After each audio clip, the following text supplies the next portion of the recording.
So here goes a huge question. Oh boy. And this is one of those types of questions that Brother Yona is going to be doing a thorough class on. This is only going to be a teaser. I'm not going to go in depth on this class today, but I will definitely touch on some things that we need to take a second look at. It has been asked about divorce. Brother Yona, when are you going to do a class on marriage and divorce? Marriage and divorce. It's like a rap song. Marriage and divorce. Marriage and divorce. Marriage and divorce. It's like the Wu-Tang. Woo. Hey. Marriage and divorce. Marriage and divorce. You know what I mean? And it's not as easy because there are lots of moving parts, especially when you have to lift up and go underneath to see the Hebrew connotation of it. Then you're going to realize that, I don't want to do that no more. The Christian church has really done severe blunt trauma to the brain. And brethren, it is not easy because the Hellenistic thing is so deep. It requires very special surgery. And so a brother had asked these questions. So look, you see here, marital questions, status, single, married, widow, divorced, okay? And notice that single is the first one because that's how we all started off. Then marriage is the second phase. And then widowed is dealing with what? Death. Divorce is beneath that one, but guess what? It's similar to the widow. And one of these days, I will give you all what that really means, okay? Let's go to her. You want to say something? Yeah, I was going to say, because I know a lot of the questions are going to start popping out as you're going through this here. So write your questions down, and you could send them in for the upcoming class. No, to you. Upcoming class. Okay. Yeah, send it to me, upcoming class. Okay. So you can get your questions asked because, like he said, he's just doing a teaser. So I know you're gonna pop up and ask questions and be itching to ask questions. So write them down so you won't forget. Question. Hello. I am wrestling with questions around marriage and divorce. Now look at the wrestling ring right over here. The question is flying on top and the brothers at the bottom. Staggering. I'm gonna read it again. Hello. Hello. I am wrestling with questions around marriage and divorce.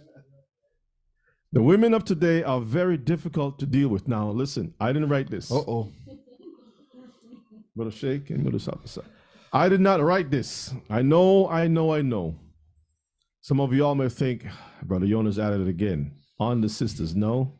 The women of today are very difficult to deal with.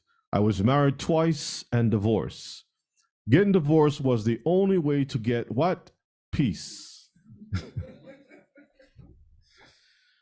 So why you get married in the first place? Most High, have mercy.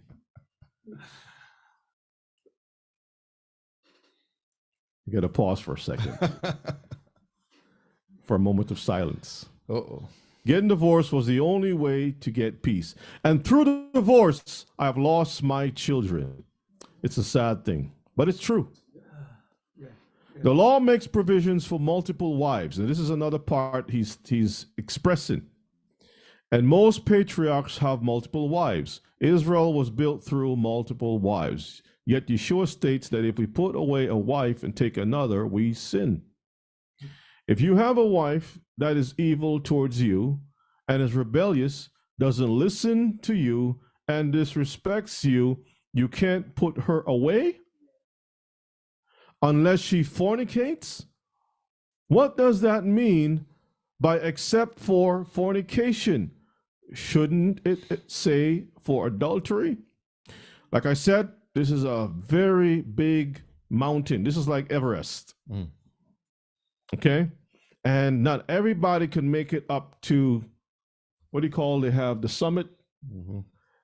Some people can't even make it to base camp because the elevation is so high, the air is thin, the requirements, so they ain't got the knees. You got to get all your stuff together. You got to go through the training. You got to get ready for this type of teaching. Now, yes, you can go other places like the previous question that was asked. You can go to other places and you'll get twisted. or you can get a feeling, a thought, an expression, an attitude. Okay, you get some tudes. You get some different things from other teachers. But what I want to do is share with you from the Near Eastern culture by which our people came from. Okay, not the Roman Greco mindset, the Near Eastern culture of how divorce, marriage, mishpachah, or family was dealt with. Okay. So let's go to our next slide. This is from the brother. This is what he posted in regards to the questions that he asked. So he's given us what he was reading. Let's get Matthew 19, 7 to verses 9. Matthew chapter 19, verse 7 to 9. They say unto him, why did Moses then command to give a writing of divorcement and to put her away? Read. He saith unto them, Moses, because of the hardness of your hearts, suffered you to put away your wives. He allowed you to put away your wives. Go ahead. But from the beginning it was not so. And I say unto you, whosoever shall put away his wife, except it be for fornication, and shall marry another, committeth adultery. And whoso marrieth her which is put away, doeth commit adultery. Luke 16 and verses 18. Let's get it. Whosoever putteth away his wife and marrieth another committeth adultery, and whosoever marrieth her that is put away from her husband committeth adultery. So these are the two so far that the brother is utilizing to make his case as far as his understanding. Let's go to our next slide. This is from the brother again, Matthew 5, 31 and Mark 10, 11 and verses 12. Let us read. Matthew chapter 5, verse 31. It hath been said, whosoever shall put away his wife, let him give her a writing of divorcement. Mark 10, verse 11 to verse 12. And he saith unto them, whosoever shall put away his wife and marry another committeth adultery against her. And if a woman shall put away her husband and be married to another, she committeth adultery. All right. So what we're going to do is take a peek, a little, drive by, not a drive by. That's not a good word for Israelites. A ride by. A ride by? On a horse. No, we're going to do a little window shopping. Window shopping. Okay. Yeah. Okay. A little window shopping as far as this is concerned, because this is a huge topic that needs enough time. It may be a 2-part, 1, 2, 3 class, because it's that you got to go through the scriptures and go over it slowly. Then you got to go through historical content and show you where the church have introduced stuff and bring everything together. Okay. So I will be circling back to a lot of these things. Let's go to our next slide. All right. So context is everything. Is that true? That's very true. Context is everything. You can hear people say stuff, but don't know what they're talking about, don't know the background to what the discussion is about. And you can run everywhere and say, oh, he said this and that, and really mess the whole thing up. Let's see what Matthew 5 and 17 has to say. We're going to establish this first. You're going to see this in the top of the slides to make sure, because Israelites have a short attention span. They do. Right? Let us see what Yeshua has to say. Matthew 19, verses 5. Matthew chapter 5, verse 17. Think not that I am come to destroy the law or the prophets. I am not come to destroy, but to fulfill. So Yeshua is making it very clear. Don't even think about it. All right? Be it far from you. I did not come to destroy the law, right? Or the prophets. I am not come to destroy, but to fulfill. Make it bigger, magnify the law, to be a part of what's been said in the Torah and such like. So if he didn't come to destroy, that means it's still around, that it's still okay with him. So let's go into the brother's text, Matthew 19, verses 3 to verses 30 is the whole thing. But let us take our time and go through verses 3. Let us read. The Pharisees also came unto him, tempting him, and saying unto him, is it lawful for a man to put away his wife for every cause? All right, let's stop for a moment. The Pharisees is tempting him. That's the first thing we got to keep in mind. Now, the Pharisees were doctors of the law. They knew the law inside out, right? So the mere fact that they were bringing this thing up was not to really learn anything. And we're going to dissect this as carefully as possible, tempting him, saying, is it lawful, according to the Torah, right, for a man to do what?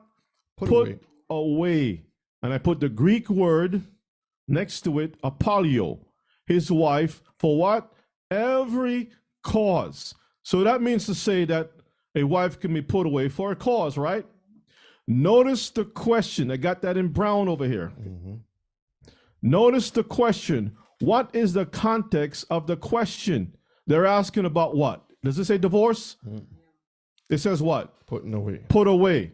Let us notice his response in context. So the question is about what?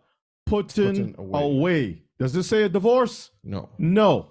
Does everybody see that, Mishpachah, in the chat? Because you read something, like I would say the black dog is barking, and you're looking at the thing, but you're not paying attention, and in your mind, it's a white dog. It's not even a dog. It's something else. It's a white animal. Okay? Go ahead and read. Verse 4. And he answered and said unto them. So what is he answering? What is his correct response? Go ahead. Have you not read? Wait a minute. Read? Where are they reading from? Who gave the Torah? What did Yeshua said in Matthew 5:17? Think not that I am come to destroy the law. Stop. Read verses 4 again. And he answered and said unto them, have you not read that which made them, that he which made them at the beginning made them male and female. Male and female, right? Read. And said, for this cause shall a man leave father and mother, and shall cleave to his wife, and they twain shall be one flesh. And I have one flesh with two little asterisks here, one flesh. So the problem is that when we read this, the first thing is that we think singular. But the Greek, when you go back to the Hebrew in Genesis 2:24, it is achad, means united. Achad, united. Because the Bible says, let us make man in our image. Achad. Let us make man. We together in unison, in unity, with oneness, in singleness, not one person. He didn't take Adam and Eve and then all of a sudden you got a Shim walking around. It's two individuals, okay? Become Captain Planet. In unison, in agreement, right? When Eve took of the fruit, when she ate of the lies, she shared those lies with her husband, who also agreed to eat of the same lies too. They were in agreement. So if Eve had ate the stuff, and they're all one flesh, like one single, then Adam would have gotten it without him even eating the fruit. By the fact that she ate the thing, he would have, by default, eaten the same thing too. But no, he had to also put his hand to it, be in agreement to it. Right? If Yeshua says, I did not come to do my own will, but my Father's will, isn't that achad? Isn't that agreement? All right, let's leave it at that. Okay. Now let's get verse 6.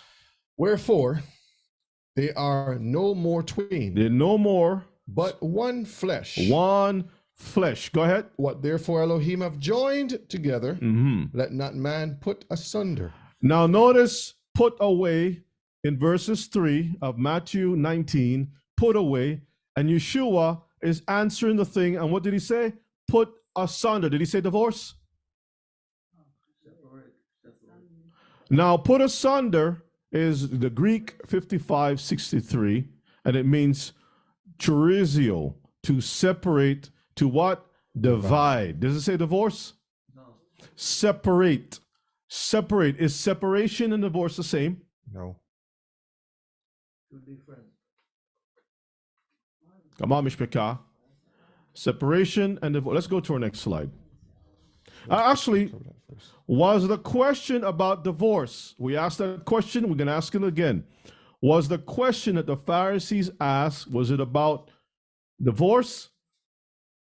What were the consequences of adultery?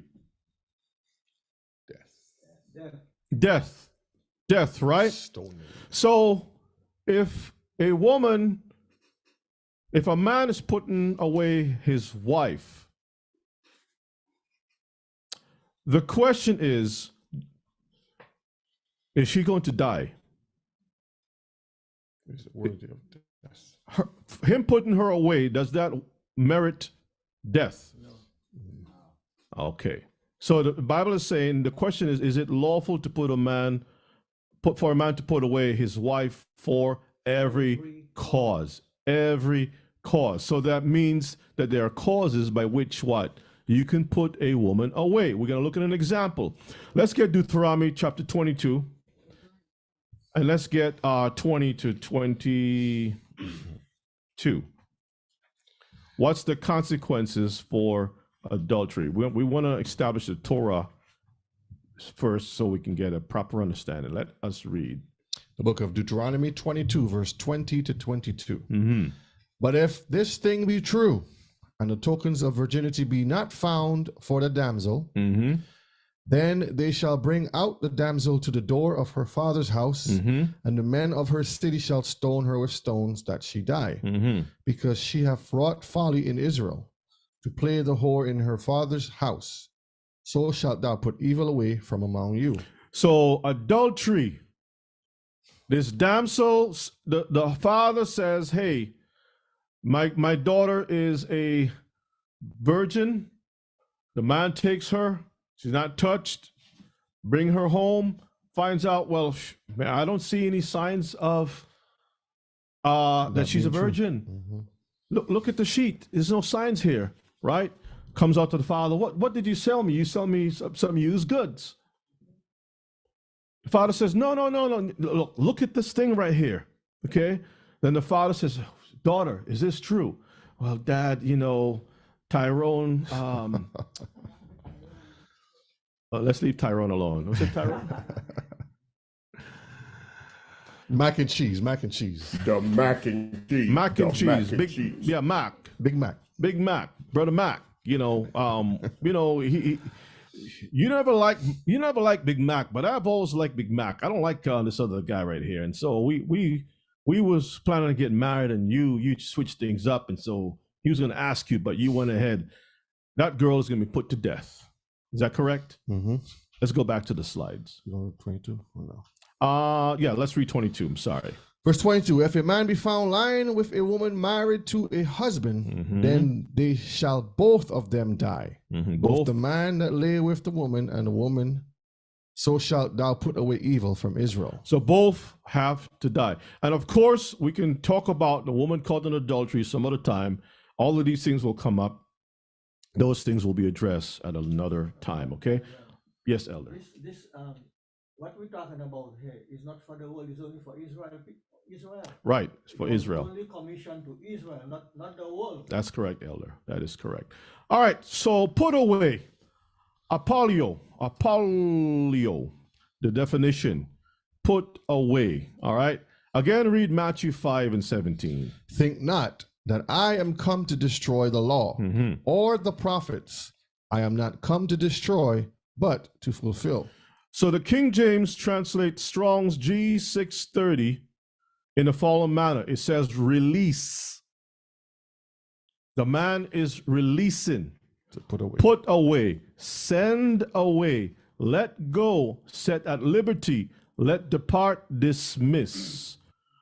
So the question is, where can we find an example in the Torah of a woman being released, put away, send away, let go, set at liberty, let depart, and dismiss? Where can we find it? Anybody in the chat can tell me where in the Torah can we find this example? Brother Kin. All right. Brother Kin says Hagar. Brother Dawood Hagar. Pinka says Hagar. House of Yehuda says Israel. Okay, Israel is good.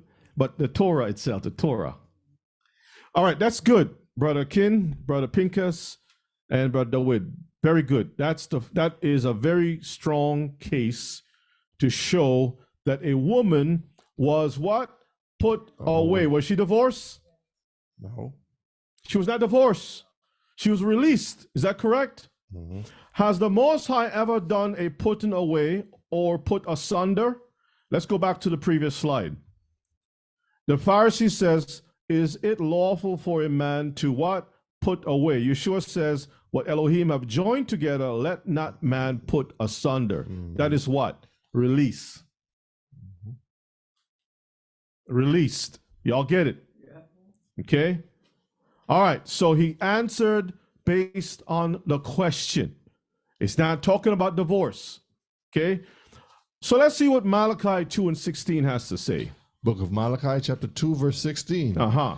For Yahuwah, the Elohim of Israel, saith that he hateth putting away. So he hates putting away, but yet he put away the two houses of Israel. Is that correct? But he says, I'm married to you. He says, return unto me. So when he put Israel away, yes, he says, I give your mother divorcement, bill of divorcement. But he also says, I am married to you. He says, son of man, right? If a man has put away a woman and she be married to another, can she return back to her husband? He says, no. Would not the land be polluted? But it says, come back to me. Isn't that what in Jeremiah? Mm-hmm. Isn't that what the book says? Mm-hmm. Okay. So if he divorced a woman, as a matter of fact, Brother Shea, pull up Deuteronomy 24, verses 1 to 4. Deuteronomy 24, verses 1 to 4. Let's see the law of divorcement. You want to bring something to the table? Of the mic. Hold up. While he gets that, go ahead and speak. Hating something doesn't mean that you can't do it or that you're not going to do it. Mm-hmm. You know. That's right. Yeah. You can All say, right. I hate mac and cheese, but doesn't mean that you're not going to eat it. Or even make it. Or make it, exactly. Mm-hmm. All right, so let's look at Deuteronomy chapter 24. We're going to read verses 1 to verses 4. Let us read. This is the rules. This is the rules about divorcement. Deuteronomy 24, verse 1 to verse 4. Mm-hmm. When a man have taken a wife and married her, and it come to pass that she find no favor in his eyes, mm-hmm. because he have found some uncleanness in her, mm-hmm. then let him write her a bill of divorcement. Does this have to do with adultery? No. No. This hasn't anything to do with adultery. Now, he can choose, if he's so choose, if she commit adultery, he can give her a bill of divorce too. But the Bible says that the woman has to die, or the man has to die to put away what? Folly. From the camp, from Israel. From Israel. So this has nothing to do with adultery. Okay, go ahead and read. Then let him write her a bill of divorcement, mm-hmm. and give it in her hand. And what? And send her out of his house. So you give a writing first, and then you put her away. Writing first, or writing, and do what? Put away. Y'all get it? We're going to cover it again. Verses 2. And when she is departed out of his house, put away from his house, she may go and be another man's wife. Y'all see the rules. Now she can become another person's wife. Go ahead. And if the latter husband hate her, mm-hmm. and write her a bill of divorcement, mm-hmm. and giveth it in her hand, mm-hmm. and sendeth her out of his house, mm-hmm. or if the latter husband die, which took her to be his wife, mm-hmm. her former husband, which sent her away, which put her away, may not take her again to be his wife. See that? Y'all see it? Go ahead. After that she is defiled, for this is abomination before Yahuwah. Uh-huh. And thou shalt not cause the land to sin, which Yahuwah thy Elohim giveth thee for an inheritance. Y'all see the difference, brothers and sisters? It's a two-part process. What did the let's go back to the slide. What did the Pharisees ask him about? Did they mention anything about paperwork? Read it again. The Pharisees also came unto him, tempting him, and saying unto him, Is it lawful for a man to put away his wife for every cause? When I was little, I bought some glue called epoxy. I didn't have enough sense in my head to really know how it worked. But I was going to try it because it said it was a strong glue. It came in two packages, and both of them stunk. I didn't like the smell of it. A and B. And it told me you got to do what? Mix A and B for it to do what? Bond. To work, to bond, for it to be solid. If you mix it less or more, it's not going to work.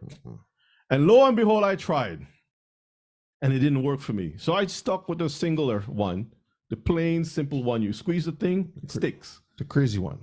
But the other one works very good. It's just that you got to know what you're doing. And it's the same case. It's a two-part process for it to really work. The problem is that Christianity makes everything one pot. Gumbo. Gumbo. One sheet. Like Ella almost said the other word. We're not going to let Ella say the sheet word again. It's not going to come out. It's not going to come out right. Okay? One sheet with all kinds of stuff on it. That's Christianity. Let's go back to the slides. All right. So, context is everything. Matthew 19, let's read verses 7. Verse 7. They say unto him, Why did Moses then command to give a writing of divorcement and to put her away? So now they're back coming up. Notice the question shifted. When he gave them the answer based upon what they're asking in context about putting away, now they're asking the backward part. They didn't start with writing and putting away. They started with the putting away. Now they're asking about the writing. Y'all see it? Why did Moses then command to give the writing of divorcement and to put her away? Y'all see it? What was the original context of the question? It was all about putting away. Let's notice the response. Where did he address the divorce? Let's see where he addressed divorce. Now let's read Matthew 5 and 17, because I know Israelites. Matthew chapter 5, verse 17. Think not that I am come to destroy the law or the prophets. I am not come to destroy, but to fulfill. In Hebraic thought, if you go to the left or to the right of the Torah, you have destroyed the law. Just imagine a vehicle is on a dirt road. And the road is kind of not so hard. There are things in the road that can be moved. If everybody stay on the road and drive straight, the road will be safe. If you start making other tracks, making circles in the road, Donuts and all kinds of stuff, now you are destroying the road that when you go on that path, you might go veer off to the left in a ditch or to the right in a ditch. But if everybody stay on the path, every track, every footprint, every move will be the same. Y'all get it? There will be no veering off into the ditch. Because if Paul put his foot down and I put my foot in Paul's footprint, I'm going to be okay. But if I start making my own tracks to the left or to the right, it's confusion. You wearing the same size shoes Paul wearing? No. Paul, I don't want to be in Paul's shoes at all. That's a lot of trouble, because then when the kingdom come, I don't want to be there lined up with Paul. When the Most High said, Paul, where are you?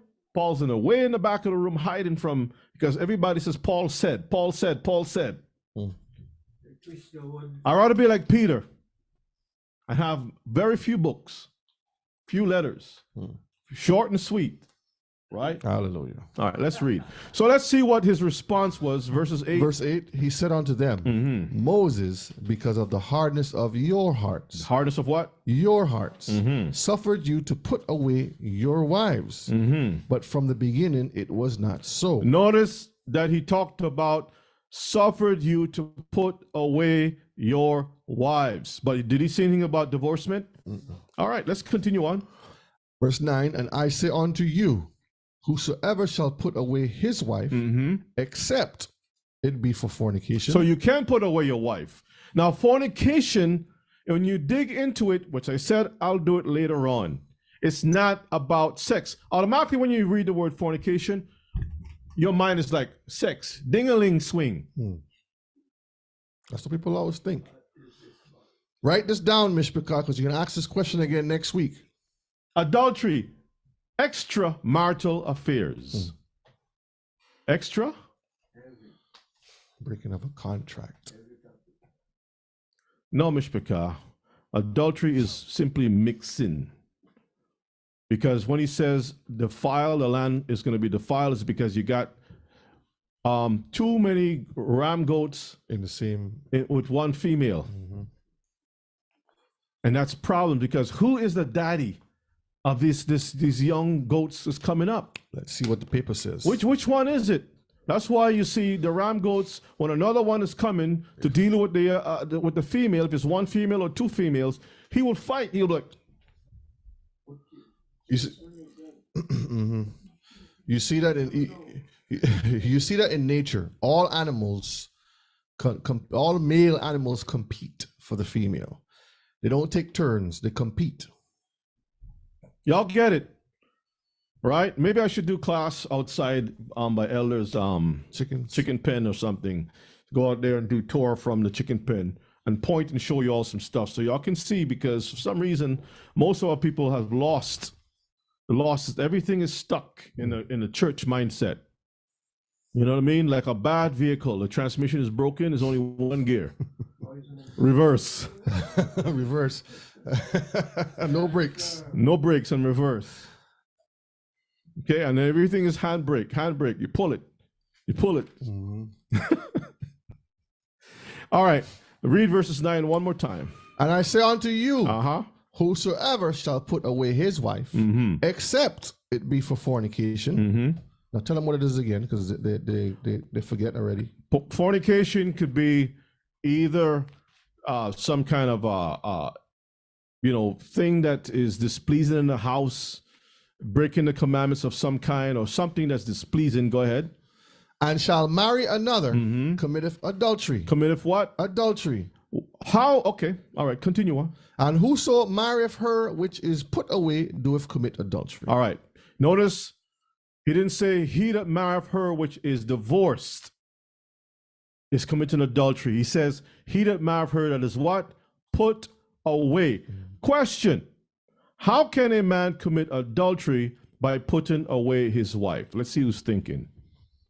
How can a man commit adultery by putting away his wife? I'm married.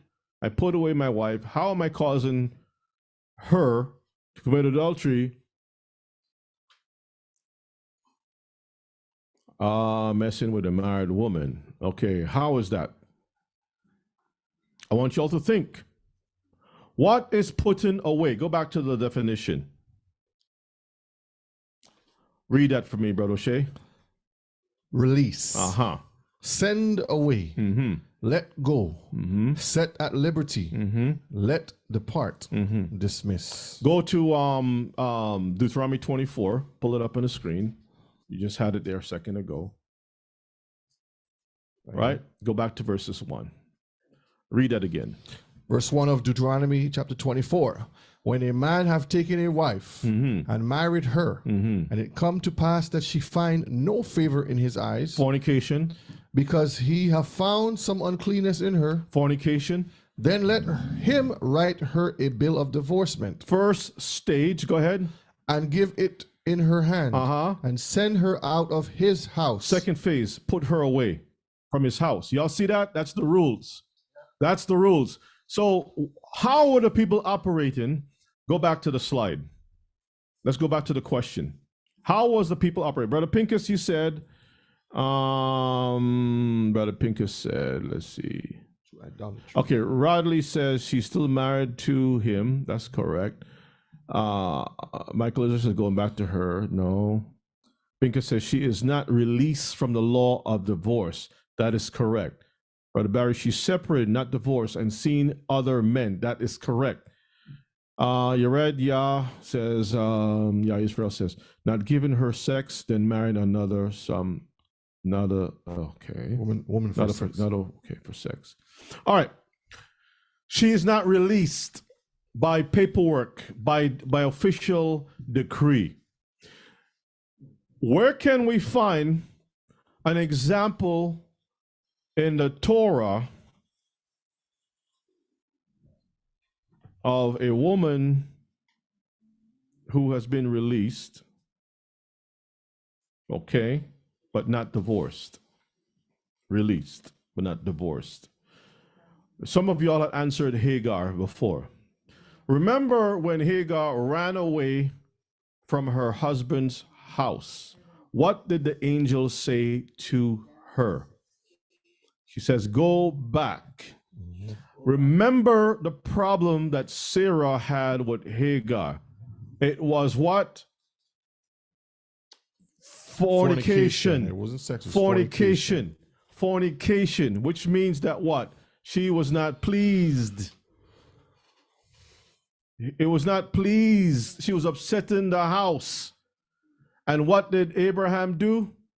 He sent her away, and he and gave Ishmael whatever he had to give and sever the whole thing. Y'all get that? True. And who was the one to tell Abraham to do it? It was the Most High who told him. It was the Most High who told her to go back and submit. And when problems came up, it was the Most High who says, cut the ties. Cut it. Genesis 16. We'll go back over that again. We'll circle back. This is just a teaser. All right? Just to whet your appetite a little bit. That's it. But it's enough that you can glean something from it. So the process is basically this. And we'll continue. That when a man puts her away, the whole point of putting her away is to do what? Remember when Miriam had opened her mouth and started running her mouth? What did the Most High say to do to Miriam? Come on, Mr. Picard. Anybody knows? Put her what? Away out of the camp. Do y'all get it? Because you want to take away death from coming to the house of Israel. All right? Put her away. When Cain slew his brother, what did the Most High do with Cain? He sent him away. But when he realized that he was going to be miserable being away for a long period of time, what did Cain say? My burden is too much for me to bear. If a woman is put away, her burden is too much for her for a long period of time because she's getting urges, burnings, desires of things, itch that needs to scratch. She is not of past 60 plus years and deserve a husband. And when those ideas come in her mind, she will try to explore. But because she's still bound, guess what happens? She cannot go. She is like, I want to go, but she's put out the camp. She can't come back. And the time is so long that all of a sudden now she's not getting anything. She's not getting supplies. She's put out for a long time. What happens? You create a scenario for sin. This is why Shaul says, do not abstain from your wife for long periods because Satan is going to come in, except it be for fasting and prayer. But y'all must come back together again. Why? Because the long periods of time open up opportunities for what? Sin. So when Cain says it was too much to bear, what did the Most High do for Cain to ease his agony? He did what? Put a what? Ema, grab the mic, Ema, because you're hitting it on the head. Bro, Pinker said it. Come on now. I want you all to see it. Put a mark on him. Put a mark on him. What is a mark equivalent to our topic for today? Go back to Deuteronomy 24. Deuteronomy 24. Go back to it. Go back to Deuteronomy 24 because they didn't get it. Right here. Brother Miles says what? Then let him write her a bill of divorcement. What does divorce means but cutting off from your flesh? Cutting off from your flesh. The Most High put a cutting off, a pronouncement that Cain is officially cut off. So Cain can go and start something elsewhere. Otherwise, he'd be put to what? Death. Whoever seen Cain, don't kill him. If he didn't have the mark, he would have been killed. If he didn't have the mark, he'd what? Been killed. He was spared. He did repent, right? In the book of Joshua, it said so. And Tubal-Cain was put to death? No. Because it was an accident. It was an accident. So, brothers and sisters, the Most High wrote on Cain's forehead that separation was official. Y'all get it? There must be this official parting of ways. The cutting, written. Cutting. Y'all get it? Now, a vow, like I said, I'm going to go deeper into it because there's other parts, moving parts to this whole thing. All right. Let's slow down for a minute. Go back to this slide right here, Brother Shay. Okay. Right here. This is how those questions come, right? The flying from every corner. The questions come, and you don't know how you should brace for it. It's a heavy thing to get into. This is why I keep saying, my brethren, I do not like to get into stuff unless we can properly explore it, okay? Let's go back to the slide that we stopped on. All right, let's read. So, question again, how can a man commit adultery by putting away his wife? Is when the man puts away his wife and she stays out for a long time and it doesn't reconcile. So the putting away is to teach the woman a lesson. The Messiah put away Israel to teach the houses of Israel a lesson. Mm-hmm. When the other nations went and lay with her,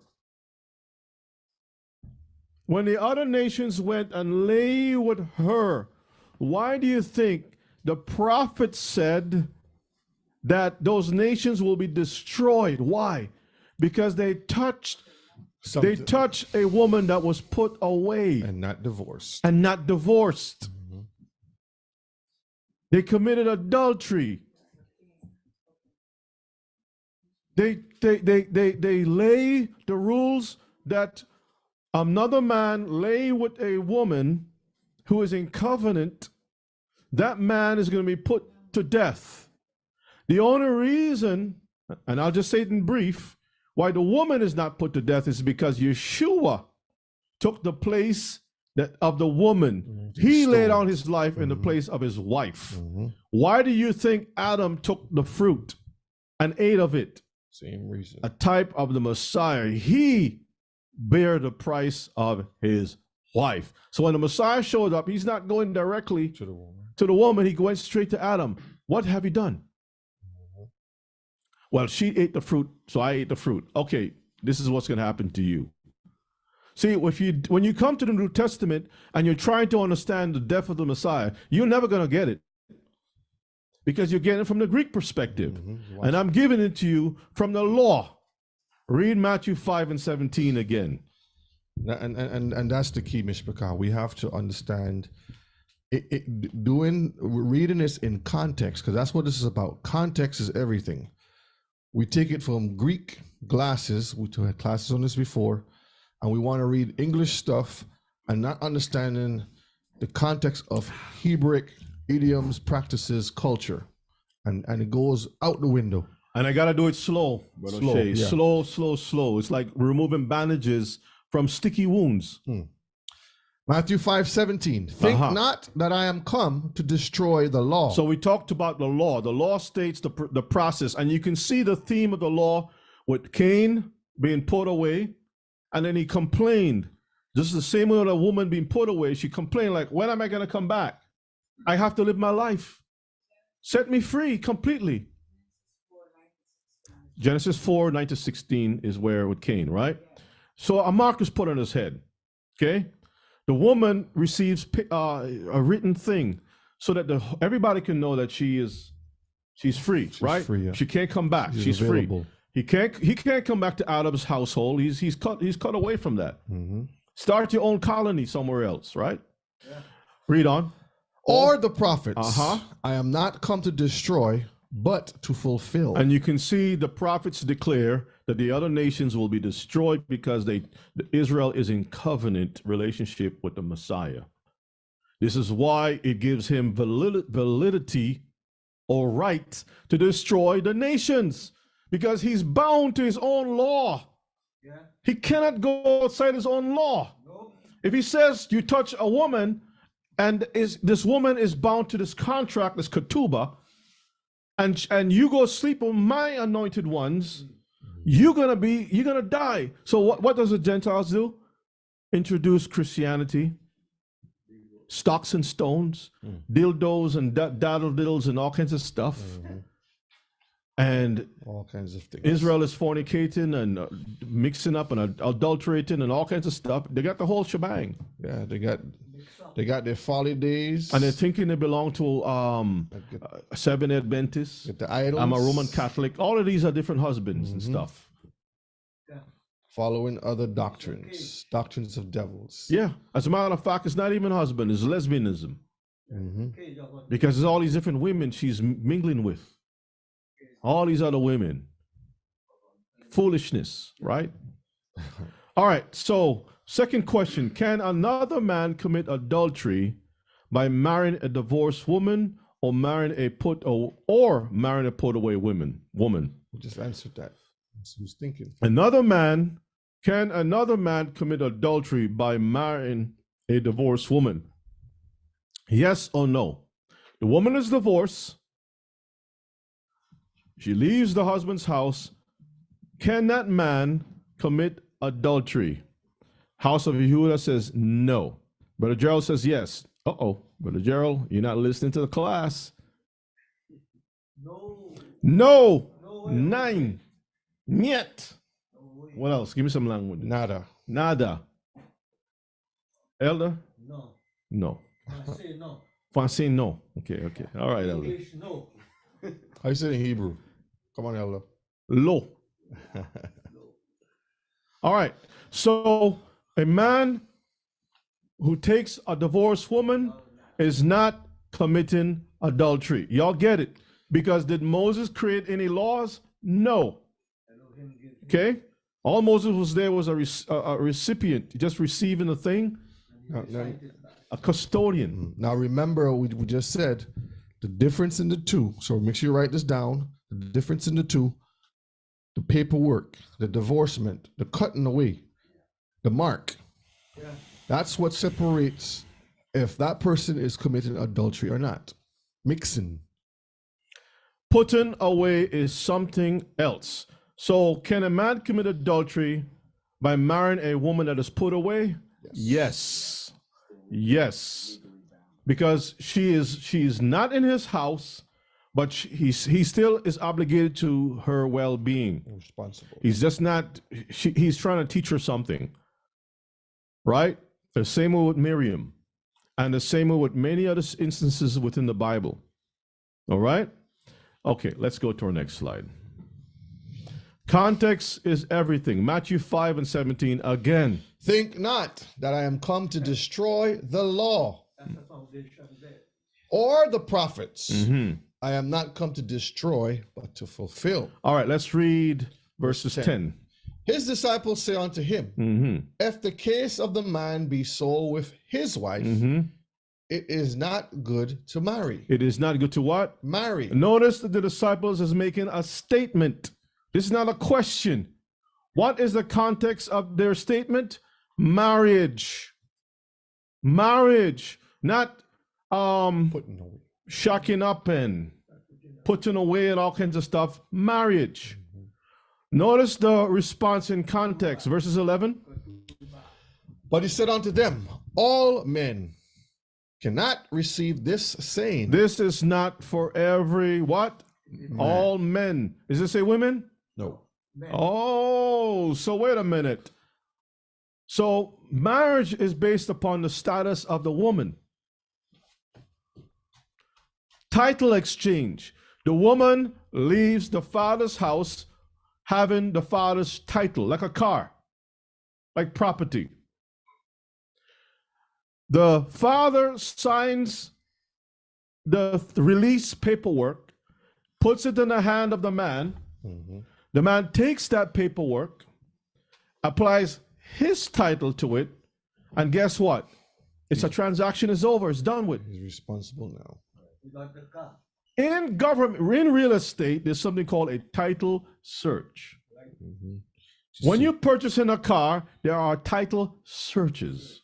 Because you drive around with a car thinking it's yours, police pull you over, they check everything, license and registration, but this is registered in so-and-so name, This and is not your it's car. not your name, not your car. Well, what do you mean it's not my car? Here's the paperwork.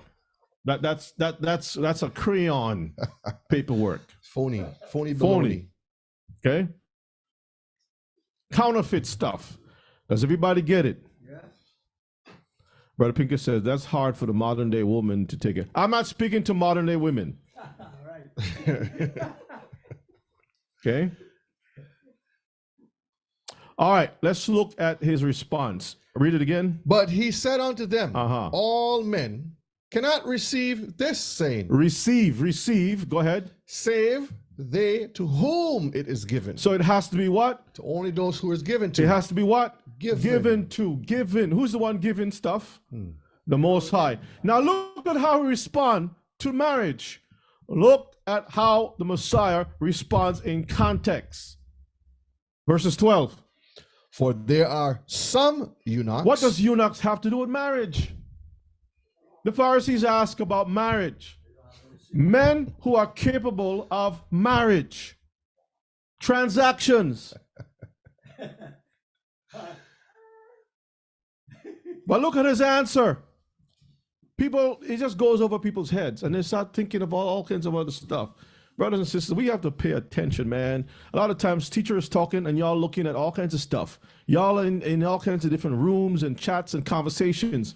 And then you come back and ask me the same question again. What's fornication, Rabbi? What's Fornication is two bananas in your ears.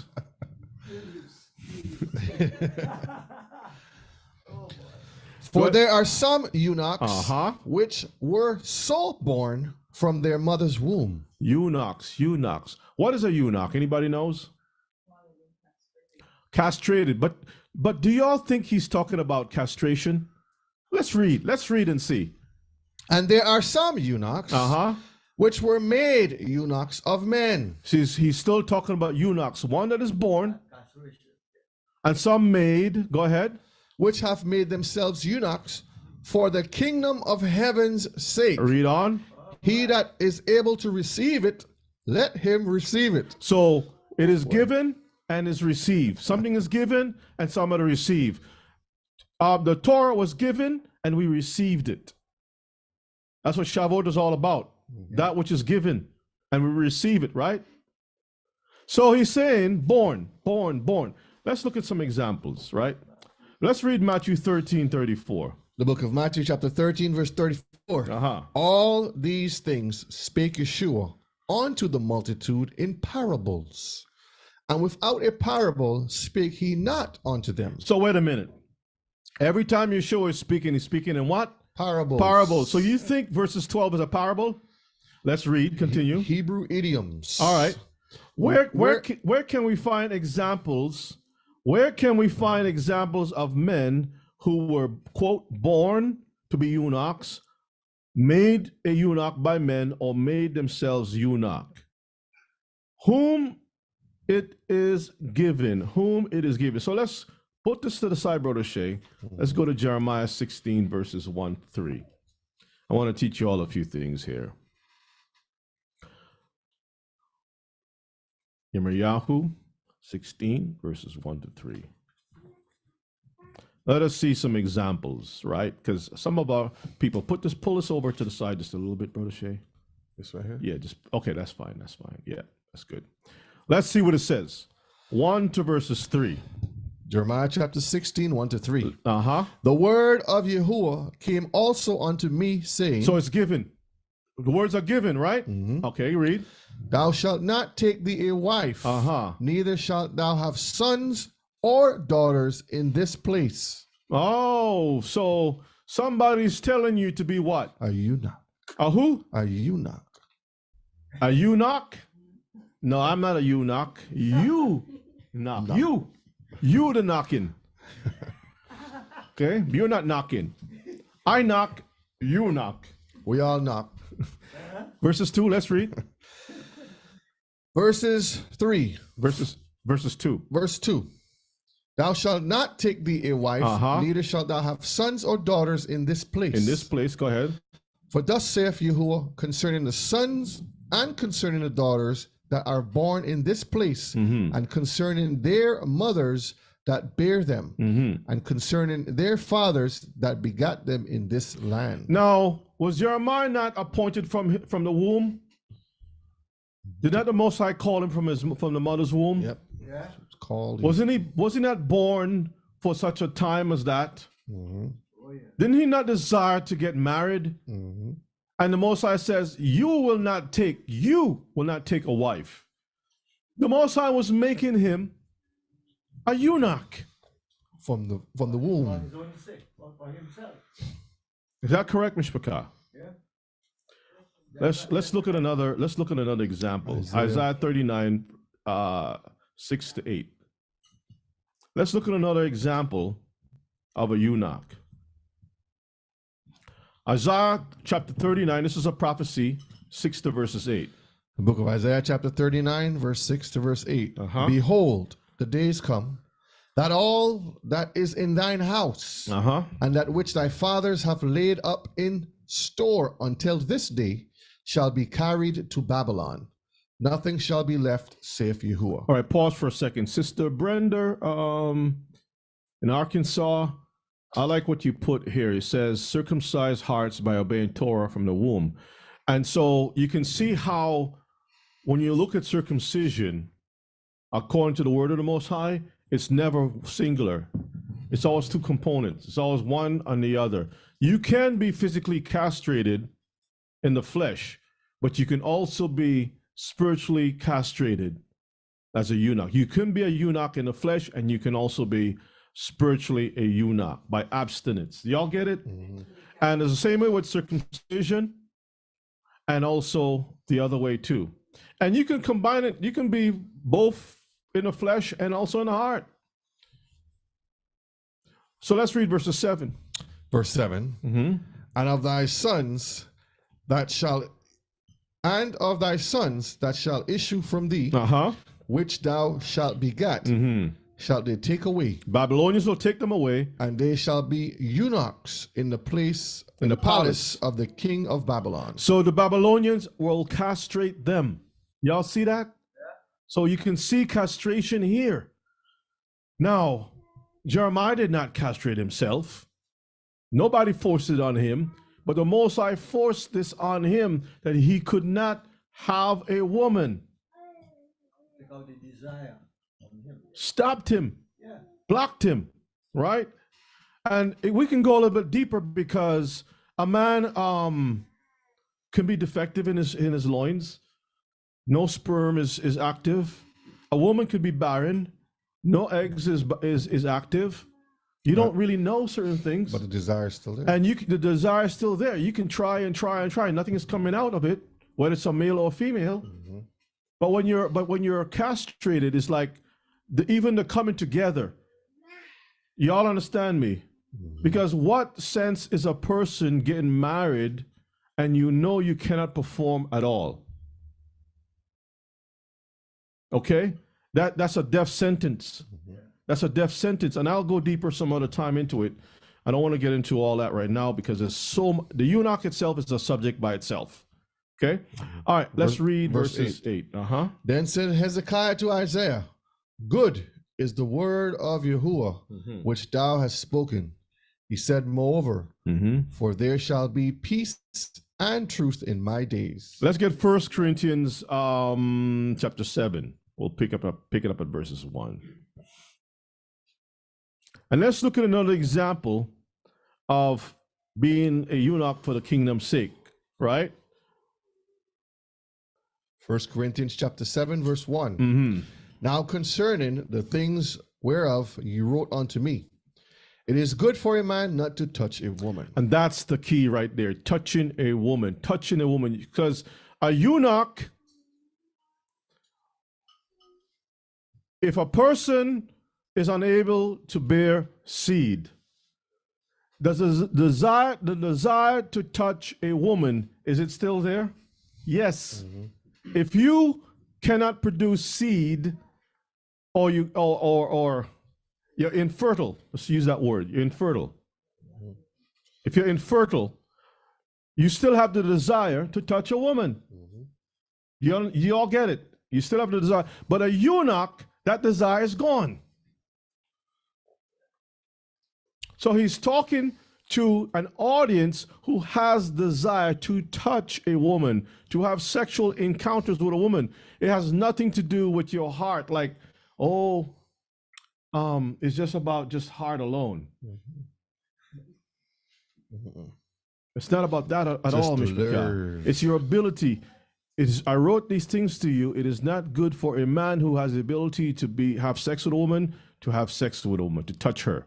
Okay, read on verse 2. Nevertheless, to avoid fornication, let every man have his own wife, and let every woman have her own husband. And husband is one who builds a house. You cannot build a house by yourself. You always need a woman to build your house, to start the building of your home. Yeshua cannot build a kingdom without Israel. Y'all get it? For him to say he's king and he doesn't have a bride, he's not building nothing. He's not even a real Messiah. People, you have to have subjects, you have to have a queen without a king ain't no. I don't even queen. want. Don't stir me up, Kifa. It almost slipped out. Impress? No. Yeah, you impressed. All right, you impressed with an I. Depressed. Verse 3, let the husband render unto the wife due benevolence. So what is rendering to the wife due benevolence? What is that? A eunuch can't render anything to the wife. No. There's no swinging. Nothing, no swords. Okay? Everything is plowshares. Plowshares. Let's continue on. Your elder, behave myself, elder. Continue on. And likewise also the wife unto the husband. Okay, read on. The wife hath not power of her own body, but the husband. And likewise also the husband hath not power of his own body, but the wife. Defraud ye not one the other, except it be with consent for a time. See that? Read on. That ye may give yourselves to fasting and prayer, and come together again, that Satan tempt you not for your inconsistency. So you're not being consistent. Every time you keep missing your appointed time, Satan slipped in. Oh, good. I like this. No Philly bomb? That's good. I got something set up right over here. Let's read verse 6. Late night phone calls.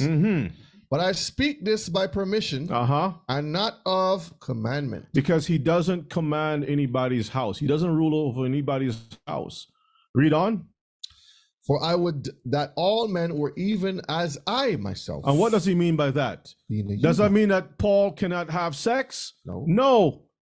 He chose for the kingdom's sake. Go ahead and read. But every man hath his proper gift of Elohim. One after this manner, and another after that. Read on. I say therefore to the unmarried and widows, it is good for them if they abide even as I. And he even gives more understanding that a widow, by definition, should be a woman under a certain age that should not be a widow. And if you are over a certain age, stay behind as a widow. Don't be looking around for no husband, talking about I feeling something. You ain't feeling nothing. Come on, Rebbe. You're feeling nothing. Go fast and pray a little bit longer. Not even a little bit? Go tight, put a head tie on your head. And a long dress on you. Gird up your loins. Don't be a bully, Kiefer said. I'm not trying to be a bully. I'm just putting facts on the table. Right? That's true. But I speak by permission, not by commandment.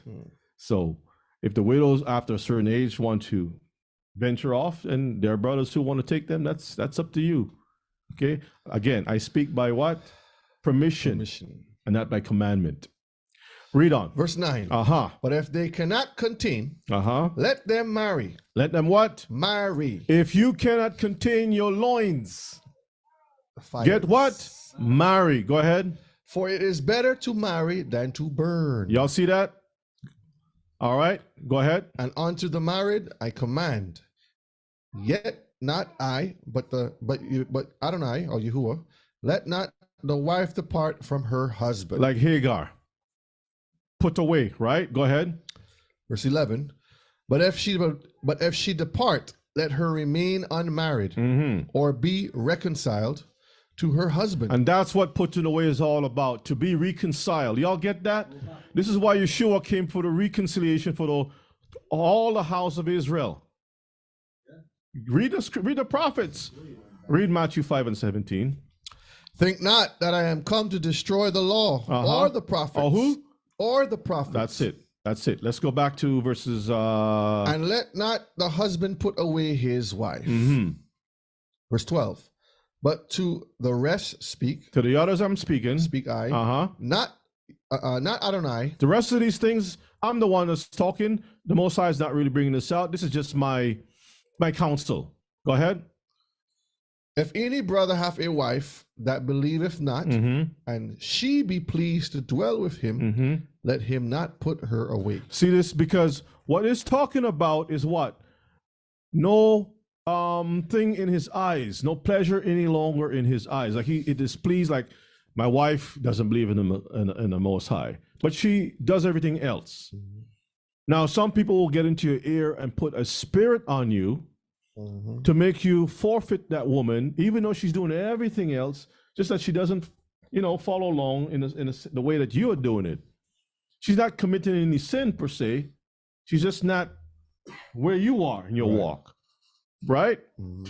She don't cook unclean things. She doesn't disrespect you. None of that stuff. Read it again. But to the rest speak I, not Yahuwah. If any brother have a wife that believeth not, and she be pleased to dwell with him, let him not put her away. Does it say divorce? No. Okay, read on. And the woman which hath an husband that believeth not, and if he be pleased to dwell with her, let her not leave him. Does it say divorce? No. You see the word leave is the same as what? Put away. Put away. What Hagar did. The first time when she walked out of that marriage. So a woman can walk out of a marriage, but she got to stay behind. Was that Kifa? Okay. Okay, read on.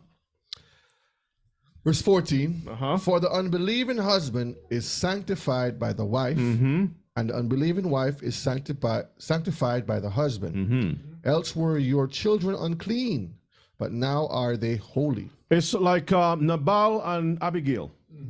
Abigail spared the household because she was righteous. David, yep. Right? Or if you have a different type of a husband and a wife like Hosea and Hosea's wife. Hosea's house was spared because of Hosea's righteousness. Right. His wife was wild and crazy. Okay, let's move on. Verse 15. But if the unbelieving depart, let him depart. A brother or a sister is not under bondage in such cases, but Elohim have called us to peace. To what? Peace. So you can't live in, like the brother said, go back to the slides with a question that the brother had. Let's go there and let's take a look at what he said. Right there. Put it up real nice and big. He says, I am wrestling with questions around marriage and divorce. You see the question right there? It's coming heavy on him. Yeah.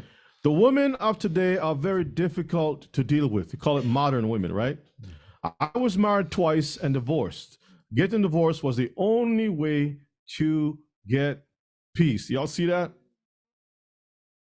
Let's go back to Paul's letters, okay? Paul's writings. Here.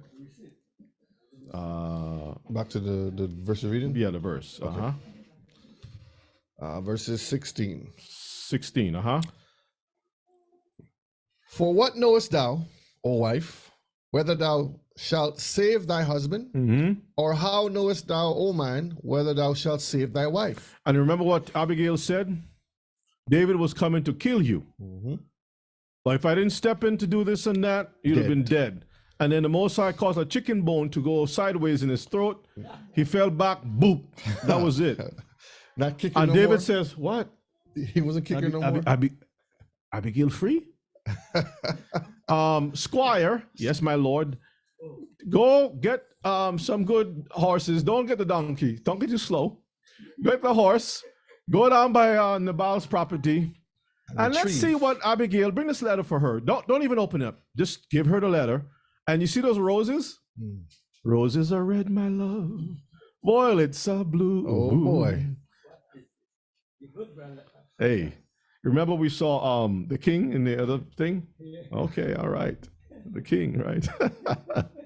So anyway, so Abigail saw the horse coming full speed. All she saw was a cloud of dust. What in the world is going on? Is a storm coming? No, that's David's squire. A storm is coming. And then flowers flying everywhere. Boom. Before the squire can even open his mouth to say Yes, anything, I do. falling on the ground. Shalom, I do, my lord. The guy didn't even have a chance to give the poor horse some water. Back on the hop on the thing, heading back. Come on. That's the gospel according. Hallelujah. The gospel according to Brother Yonah. That's not in the Bible. Which volume is that? You're not gonna find it anywhere. It's in my own head. As a matter of fact, since it's in my own head, we gotta have Brother O'Shea, Brother Dumas. You gonna publish it on the street? But that way, Bro, that we're gonna write it because he's a scribe. Yep. That's the only way we can get our people to believe anything. You got to make up gospels, elder. Because we're trying to keep our people in the Torah, and they don't believe it. So when you start writing your own gospel, for some reason, Then they can start believing it. for some reason, The mac and cheese. they start. The mac and You cheese. see, you got to come up with the mac and cheese. All right, let's go back to our slides. Verse 17. Oh, those back slides. Yeah, let's go back to our slides. All right. Okay, so let's continue on. That, we were right here. All right. So that's it. Let's move to our next slide. Mark chapter 10, verses 2 to verses 12. Let us read. It's the same thing basically, but let's go over it again. And the Pharisees came to him and asked him, Is it lawful for a man to put away his wife? Tempting him. And he answered and said unto them, What did Moses command you? And they said, Moses suffered to write a bill of divorcement and to put her away. And Yeshua answered and said unto them, For the hardness of your hearts, he wrote you this precept. Oh, he wrote a what? You. A precept. Precept. Go ahead. But from the beginning of the creation, Elohim made them male and female. For this cause shall a man leave his father and mother and cleave to his wife, and they twain shall be one flesh. So then they are no more twain, but one flesh. Verse 9. What therefore God or Elohim has joined together, let not man put asunder. Put asunder. Same thing as putting away. Go ahead. You know, this is the only verse Christianity sings all the time. They make songs of it and everything, but not understanding. And in the house, his disciples ask him again the same matter. Just like our people today. It's no different. Y'all think y'all different? Y'all no different from the disciples. Like he said it the first time. What does he mean by that? Let's get it. Verse 11. And he saith unto them, Whosoever shall put away his wife and marry another committeth adultery against her. Against who? Her. Against her, because she's waiting to go be reconciled to the husband. You put her away. Somebody starts to mess around with her. Now she's In trouble. She's in trouble. She'll be stoned. You are the ones causing that to her. You are the one putting her in that situation, right? Verses 12. And if a woman shall put away her husband. Now, wait a minute. The Torah does not say that a woman can divorce her husband. There's no place in the Torah where it says that. In modern times, right? Yeah. But if a woman shall put away her husband, why is Yeshua saying this? He's validating. He never said it was wrong for her to put away her husband. Put this to the side for a second. Put this to the side a second. Go back to Paul's writings. Go back right here where he was. This is Corinthians. Go back up. Nope. Verses 11. Read verses 11. But, and if she depart, let her remain unmarried. Read Mark 10 and verses 12. And if a woman shall put away her husband. So she depart from her husband. Read 1 Corinthians again. Verse 11. Verses 11. Yes, 7 and 11. But, and if she depart, let her remain unmarried or be reconciled to her husband. Read. And let not the husband put away his wife. Let's go back to Mark 10 and 12. Read and it again. if a woman shall put away her husband. You can make it bigger. Sir? Yeah. Okay. Go ahead. And if a woman shall put away her husband and be married to another, she committeth adultery. Y'all see that? She put away the husband. She just moved away from him. And she go marry another person. It's on her fault. She's the one committed adultery. If you put her away and somebody come and take her up, you have caused her to have a violation. You understand this? So putting away is different from divorce. Let's get our next slide. See, I think we spent enough time on that. Mishpachah, I hope y'all wrote that down. Divorcement and putting away are two different things. Okay. And the man has the power to do the divorce, not the woman. Whatever y'all think in Christianity, I'm sorry, like Elder say, put it in your pipe and smoke it. Look at a woman to lust. Matthew 5 and 28. We'll just be very brief on this. Very, very brief on this one. Matthew 5 verse 28. But I say unto you that whosoever looketh on a woman to lust after her have committed adultery with her already in his heart. So if you look at a woman, you're going to look at a woman after to lust after her have committed adultery already in his heart. What if the man is engaged to the woman and he has a desire to be, and notice carefully, it doesn't say the woman. There's nothing mentioned about the woman in this context, right? Like vice versa. It's the man looking on a woman. Now the question is, and I put it here, the word woman is mentioned 98 times in the New Testament. Whereas a maid is mentioned only 9 times. That's right, brother Akin. You got maid, you have damsel, but woman, why do you think? And let me tell you something about the English language. They like to shuffle things around, like those little games with the three little cups. And so you keep looking behind the words to find the answer, and you can't really find it. They shuffle things around. Wait, they just did it again. They changed the definition for woman again. That's true. That's true. You ask them what's a woman? Oh, we don't know. It could be anything. Now, I'll just say from shooting from the hip. Normally, a woman is regarded as a married female in many cases, right? Otherwise, she's a damsel under her father's roof or a maid. And you know what's interesting about the word maid? We'll look at it some other time too. Actually, we'll look at a little bit of that today. Kiefer, what's on your mind?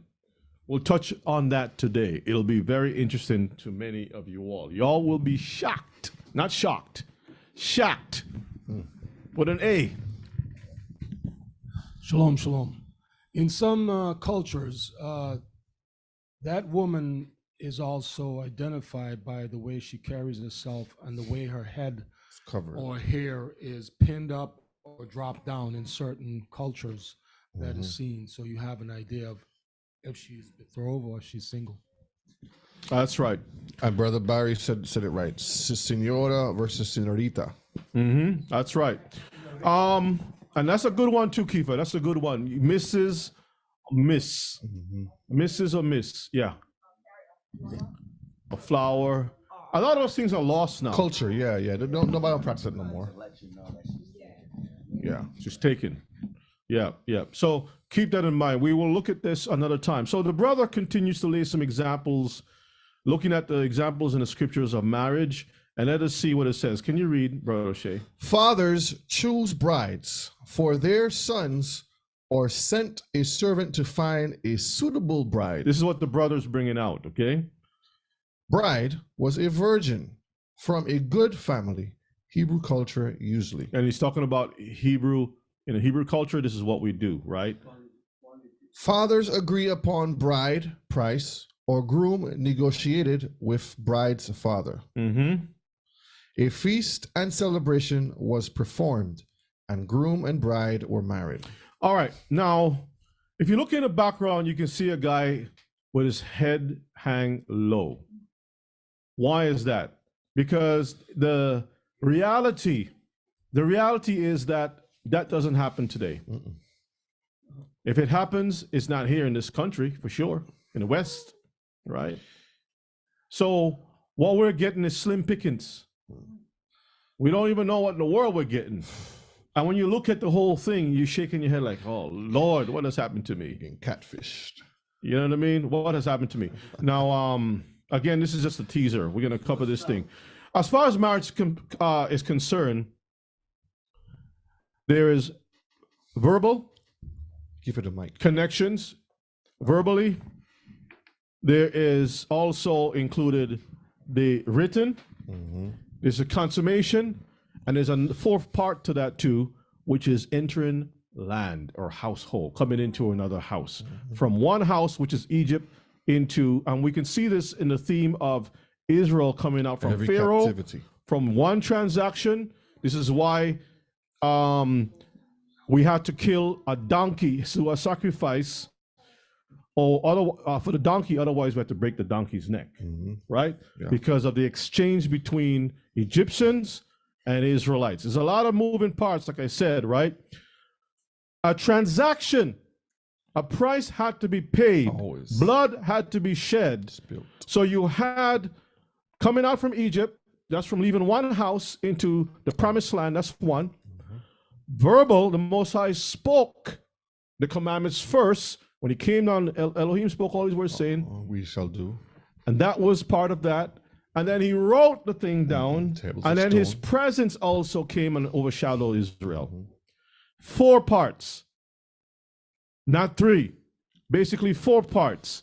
Now, we'll discuss at some other time that all those different parts, because some people argue one side of it, oh, it's a sex and it's marriage. Some say, no, it's a paperwork and it's marriage. Some say, it's this and it's marriage. They're all right, but it's all 4 parts of the same building. Combination of things. And all they're doing is arguing a pointless case. So we need to go and break those things down. We'll circle back at another time. Does everybody get it? Yeah. Kiefer. Yes, Kiefer, what's on your mind? Yeah, touching that subject. Also, you have that situation whereas the choices are difficult these days that you have mentioned. But the brother also made a point that the difficulty that most men are faced with is the exchange of dealing with someone that have had multiple association with partners and have been stamped within the DNA of those other men that has a chemical DNA pass reaction of the behavioral traits of that person, which is carried on into another relationship or problem that the man is faced with. And you could look it up and study it, or you could either go in the Bible to John 4, the chapter of John 4, some way down in the 18th verse or something, where the Messiah had spoke about the woman that have had multiple husbands, or 5 husbands, so to speak. Right. But each one of those scientists have also shown that each one of those male figures that she has Imprinted on her. have been imprinted. It's the same thing that whereas a litter, a dog that has had a litter of pups have had different looking pups. No, in the a sense. pedigree.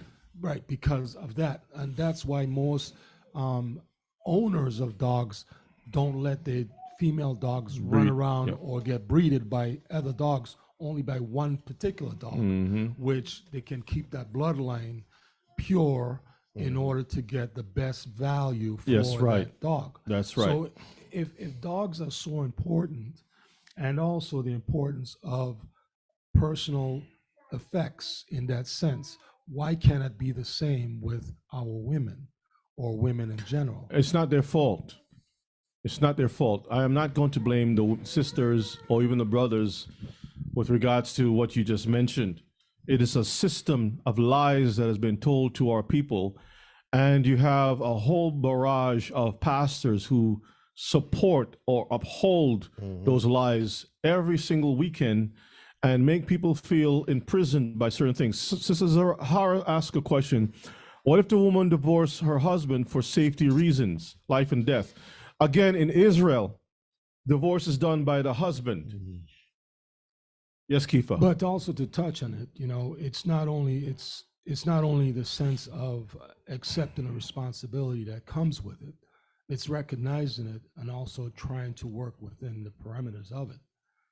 So it becomes difficult when, as you say, society has allowed this kind of behavior to consist and occupy, but then there are no equality when it comes to men and women. That's why the Bible always said that men and women are basically different in all sense.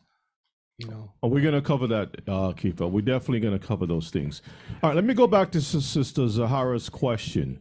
What if the man divorced her husband for safety reasons? Now, again, in Israel, abuse is dealt with swiftly in Israel. Quickly. We are talking about a Hellenistic system whereby that question doesn't even apply. You can do whatever you want to do. You can divorce, you can do whatever you want. But in Israel, so when you operate under the laws of Israel, any man who puts his hand on his wife to abuse her will be dealt with. Will be dealt with under the Bet Din. Okay? The Council of Israel will deal with that man. If you read the Bible, show me where you find any instance of a man beating his wife in the Bible.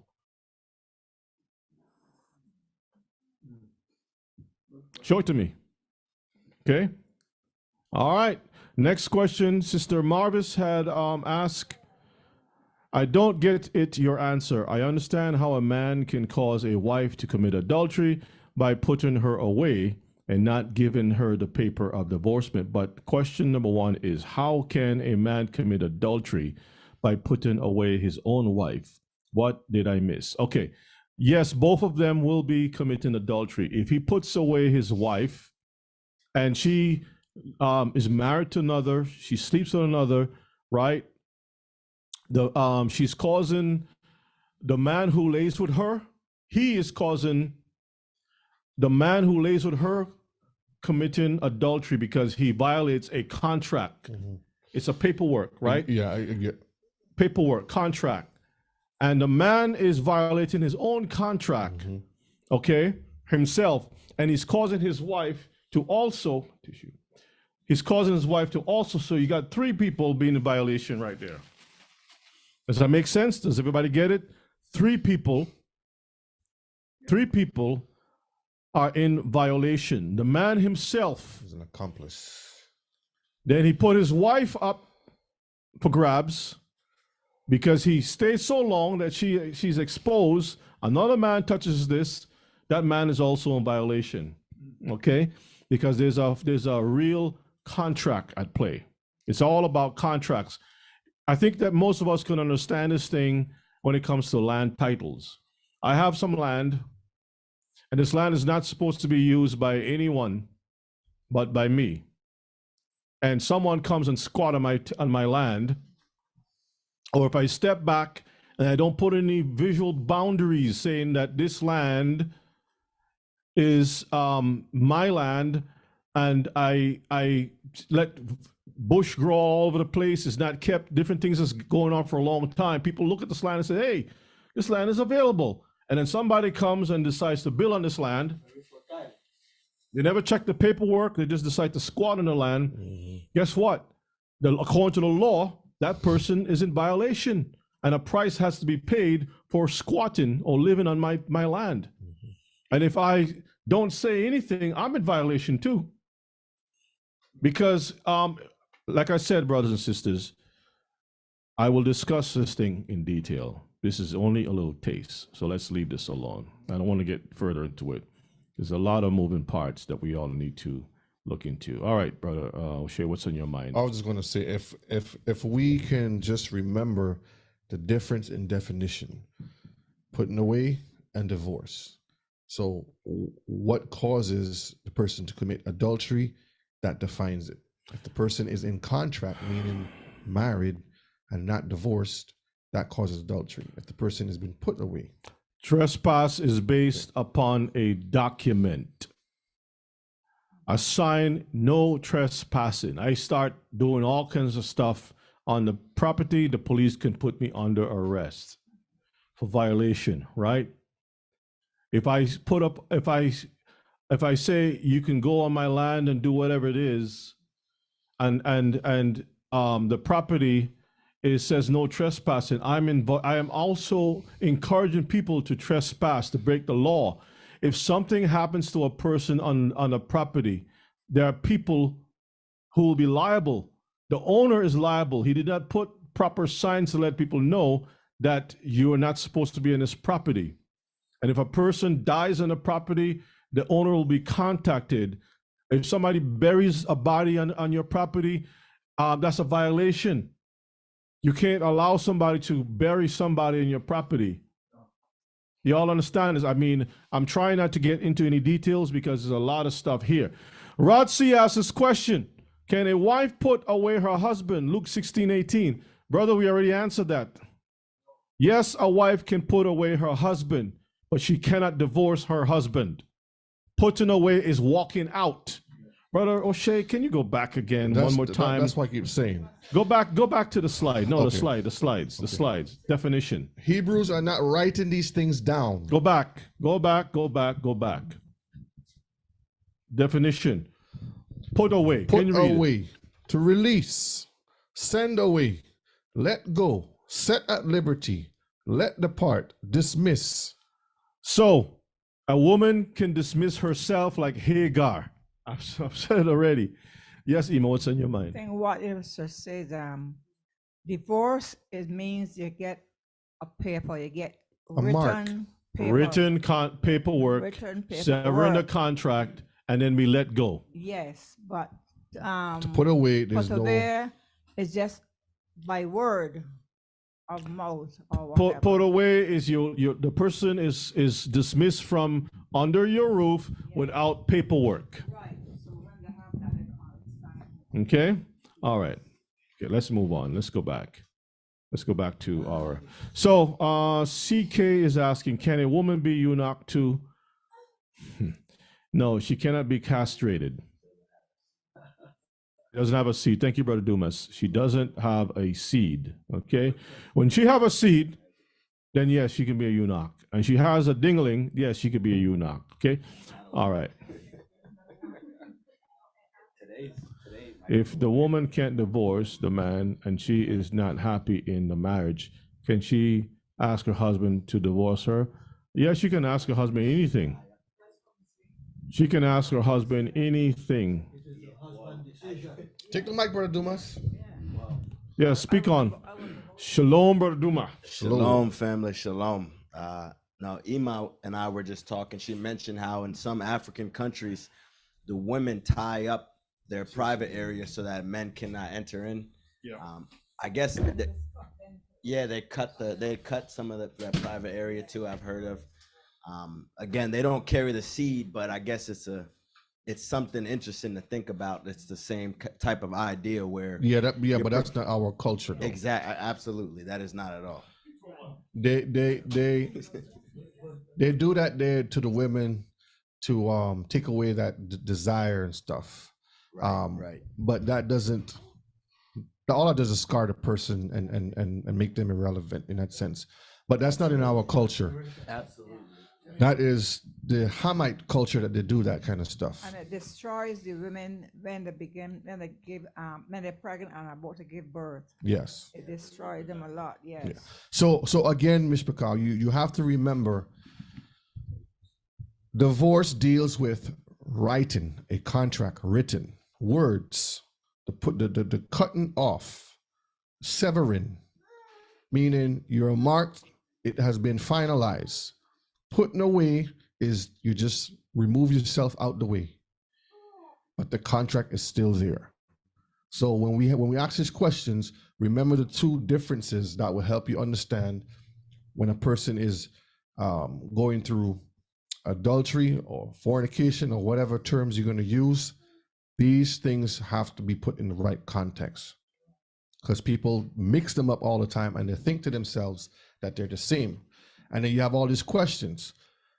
Again, with the Greek mentality and the mindset that we have in the captivities that we live in, we have to put everything in context again.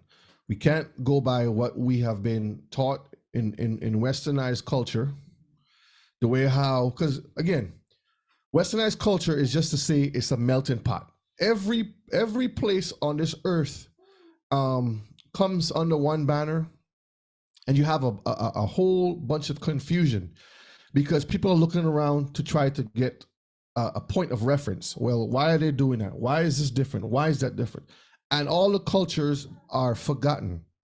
So now you come to a place where, okay, this is looked as something to do now. But where did you come from? What is your culture?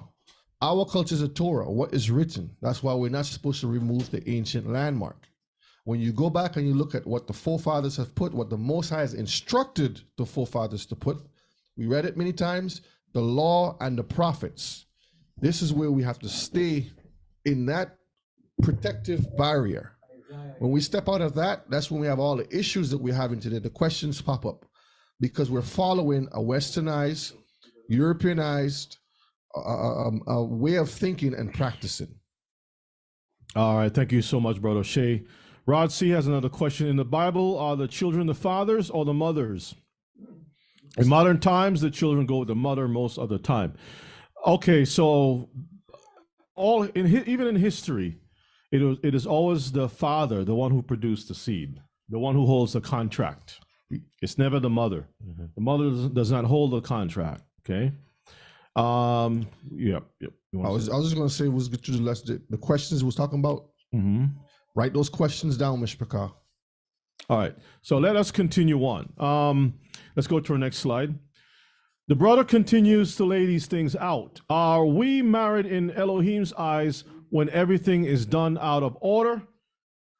Are we married in Elohim's eyes when everything is done out of order? Let's read Romans 3, verses 23. The book of Romans, chapter 3, verse 23. Mm-hmm. For all have sinned mm-hmm. and come short of the glory of Elohim. The brother has tears running down his eyes. You want to know why? Because he's been shorted. That's usually what happens when you're shorted. Let's see what the brother laid out here. The bride? Bride not chosen by father, married by fathers. Uh-huh. Woman is not a virgin. The woman is not a virgin. Woman has been with many men. Many men's. Go ahead. Married by government or pastor.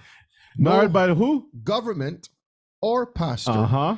No pastors married anyone in the scripture from what I can remember. Yeah, because most of the time the pastors would say, by the power that's vested in me by the state of Oklahoma, I pronounce you, boom, boom. And boom, boom, boom.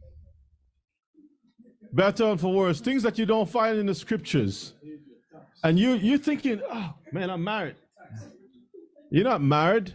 You've been given a license of operation, like any business. Like any business. When the Most High says, Adam, pay your taxes. No? For some reason, the man is the one paying the most taxes. Anyway, that's another class. Let's move on. And that's what I'm saying. We have to take off the Hellenized goggles and readjust our sights. That's Torah. right. That's right. Okay, let's move on because we got some other goodies to share with you all today. Everything seems out of order. None of my ex-wives were virgins when I met them. That's why you see the brother right here. Read Romans 3:23 again, one more time. For all have sinned and come short of the glory of Elohim. Now read what the brother says. Everything seems out of order. That's why he's crying. Go ahead. None of my ex-wives were virgins when I met them. That's why you feel shorted. Go ahead. Am I bound to them? Or are they bound to whoever took their virginity? Let's move to our next slide. So we leave that alone. Some things cannot be explained. Yeah, that's true, Kifa. Discounted.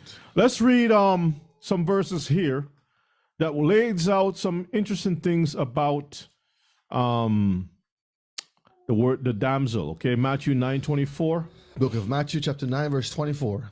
He said unto them, give place, for the maid is not dead. The maid is not dead. And in many cases, maid is a damsel or it's a girl, right? A young female, yeah. And we don't know the age.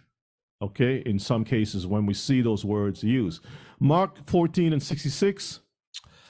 And as Peter was beneath in the palace, there cometh one of the maids of the high priest. One of who? The maids of the high priest. The high priest had maids? Interesting. And this is the Greek periski, I guess that's how it's pronounced. Greek 38:14. One of the maids of the high priest. All right, we'll look at that. We'll circle back for a second. Mark 14:69. Let us read. And a maid saw him again and began to say to them that stood by, this is one of them. Now, when it says a maid saw him again, in most cases we're thinking about a woman who fold clothes and clean around the house and things of that nature. But that's the English. That's the 3 cups I mentioned that keep shuffling things around and you can't figure out what's underneath it. Magic. Right? Maid could be a young little girl, but the question is, when we read Mark 14:69, it is talking about when the Messiah was put on trial. What little girl is going to be at that place, at that hour of the night, without their parents and so forth? Context. Context is everything. So maid here could also be applied to a woman who is not married.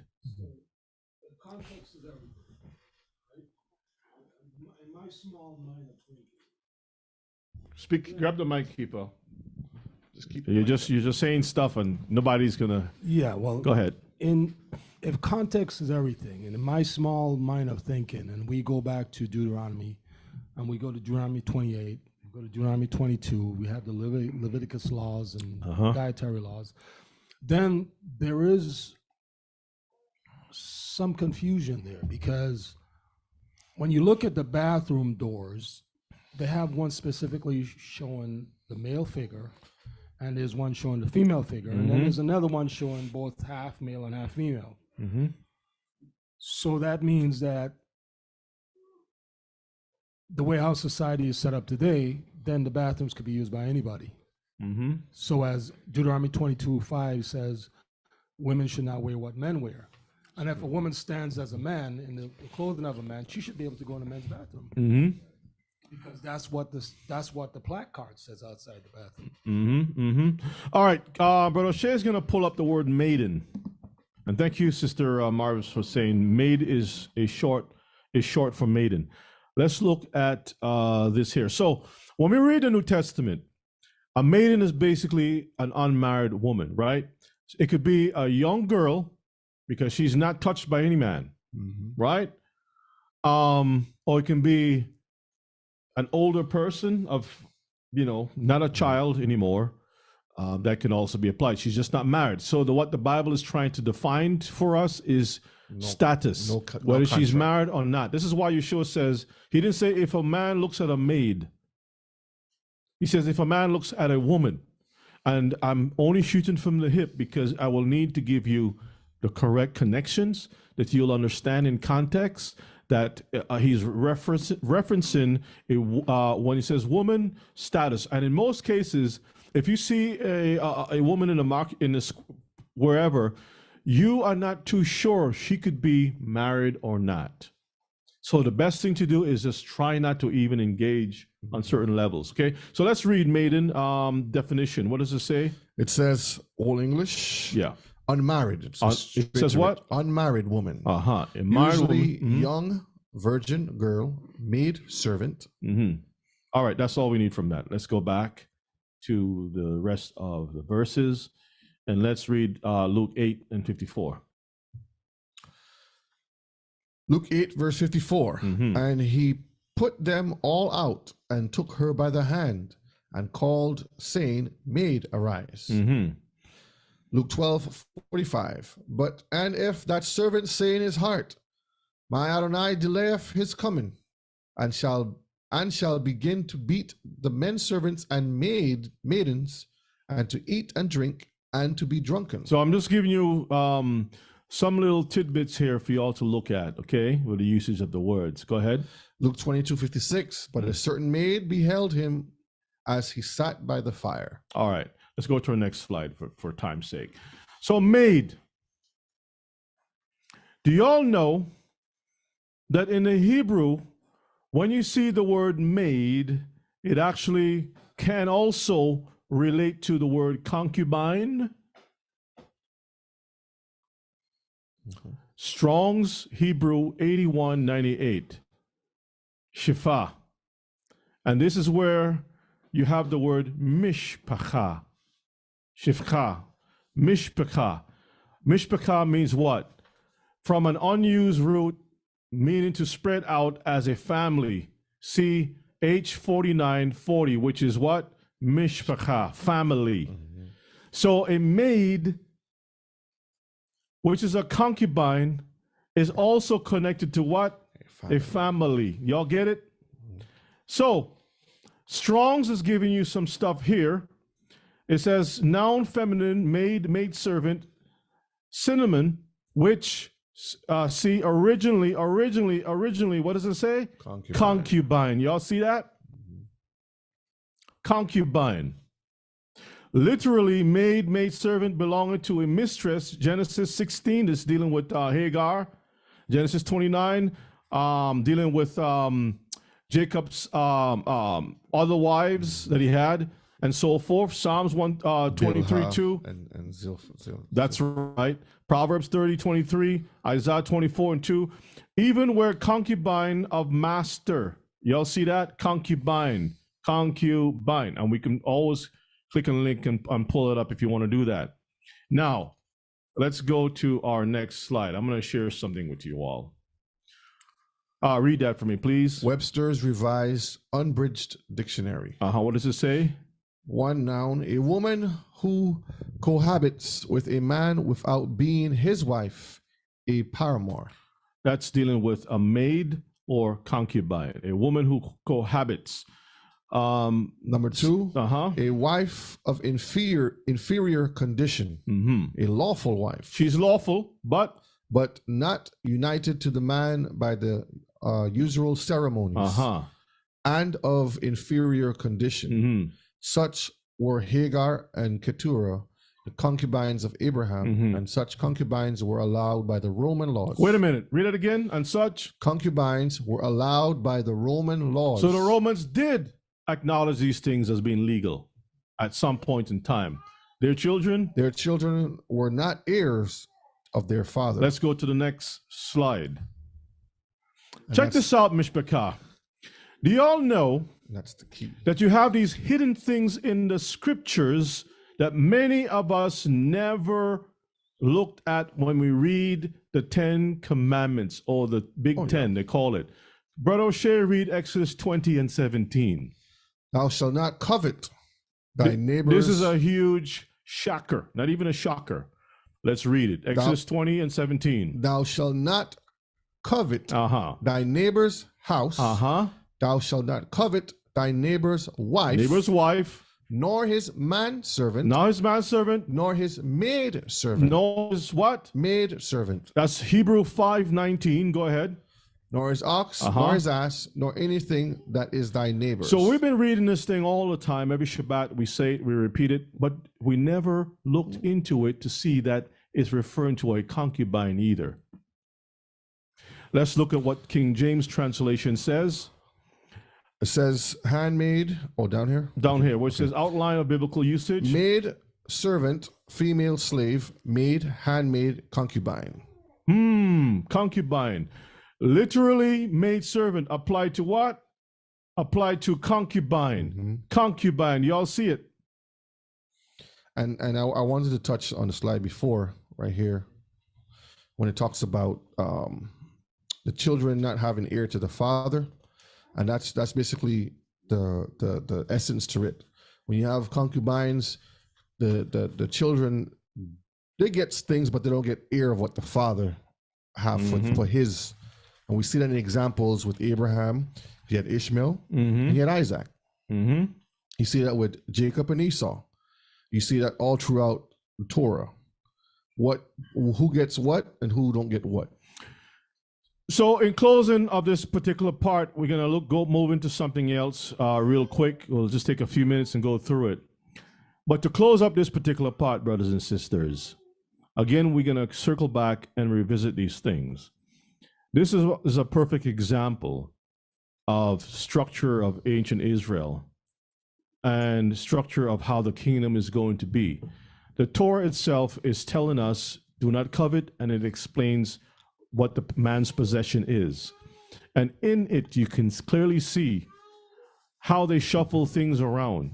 And the word maid and so forth, okay, is that of also can be a concubine, because she can move from the status of just a servant of helping the household to be moved up into the form of marriage. Okay, I'm going to give you some more on that, but this is why I want to make my arguments or my points about certain things. I know what I'm talking about. I just withhold from bringing a lot of things out. When the time comes, we will go into it a little bit more. There's so much to really dig into here. Y'all get it? All right. So now, let's move into our next part here. And this is dealing with news and reviews from the Mishpachah. So some of y'all have sent me little news reports, and I want to just kind of go through it, and then we're going to wrap it up and say shalom, right? News reviews from the Mishpachah. This picture says 1,000 words. All kinds of stuff happening around the world. Let's go to our next slide. Kenya discreet church set up to welcome LGBT worshipers. So you got a church in Kenya. Can you read the article? A church in Kenya has survived for the last decade by operating discreetly. It does not publicize its services in this very religious country because it welcomes gay worshipers. Quote, I never imagined in my life as a priest I would be in a space where I would say 3 words that people think are conflicting. That I am black, I am gay, I am a priest, end quote. Its members are very guarded about sharing details of their gatherings. Those wishing to join are carefully vetted before being invited in to make sure it is not a trap or someone's malicious. Gay sex is illegal in Kenya, a socially conservative society. Though this year the Supreme Court overturned a ban on gay and lesbian organizations being able to register as non-governmental organizations. Let's see what the people have in their church. And you see, this is all done in secret, right? We believe in God, our creator. Read it again. We believe in one God, our creator, the source of our being as queer and beloved children. We believe in Jesus Christ, God's wisdom made flesh, with the queer conception of the Holy Spirit. With the queer conception of the Holy Spirit, he was born of the Virgin Mary. He suffered under the systems of oppression of this world, was crucified, died, and was buried. forever joining in solidarity with those persecutions persecuted and murdered. Uh-huh. On the third day, the despised of his time, the women declared him risen, Mm-hmm. signifying God's no to all forms of oppression. So, in other words, the women were being oppressed. Okay, that's what the person is implying. Go ahead. He points to God, our Creator, who works in this world, calling for justice for the poor and oppressed. Mm-hmm. Oppressed are the women. Go ahead. We believe in the Holy Spirit who proceeds from our mother. The Holy Spirit who proceeds from who? Our mother. Our mother. Creator. The mother, our mother creator. And from Jesus Christ, the Spirit indwells our bodies, giving us special gifts and abilities to serve God and humanity. We believe in the church. Can't make out that thing. Where we all belong as the redeemed and beloved of God. So remember, God is the mother creator, right? Read on. We believe in the communion of saints and ancestors. And the grace to reject this world's unjust system, hope for justice, and renewed life everlasting. Y'all see the craziness? Huh? Y'all see how crazy this is? Let's go to our next slide. Yeah, that's demonic. This is from The Guardian. The article, it says, the devil was in that building, New Orleans church orphanage's dark secrets. Survivors of institution run by Catholic diocese recall litany of sexual abuse as bankruptcy process keeps documents hidden. Quote, sometimes they wore masks to conceal their identity so you didn't know who raped you. Clerk abused victim, Leon. Sad. Read this right here. Leon's lawsuit alleges beatings and sexual assaults by several men. By who? Several men. Several men. Quote, Brother Harold performed some form of fondling, groping, or molesting of Leon on an almost daily basis. Almost a what? Daily basis. This is wicked. Go ahead. Unquote. The complaint alleges. Quote, when I got out, unquote, he told the Guardian, I was damaged goods. He was mentally, spiritually, physically damaged. But not just the guys alone abusing children, the women too. Haunted by nuns. Go ahead. Call him Joe. Read. His lawsuit against the church uses a pseudonym. A pseudonym. Quote, I was told one of the students drowned in the pool, unquote. He said, quote, I never knew the boy's name, only that he snuck out one night and died in the pool. Joe said he started wondering about the boy's death after Sister Martin Marie began tying me by the genitals and nearly suffocating me to sexually pleasure her between the legs.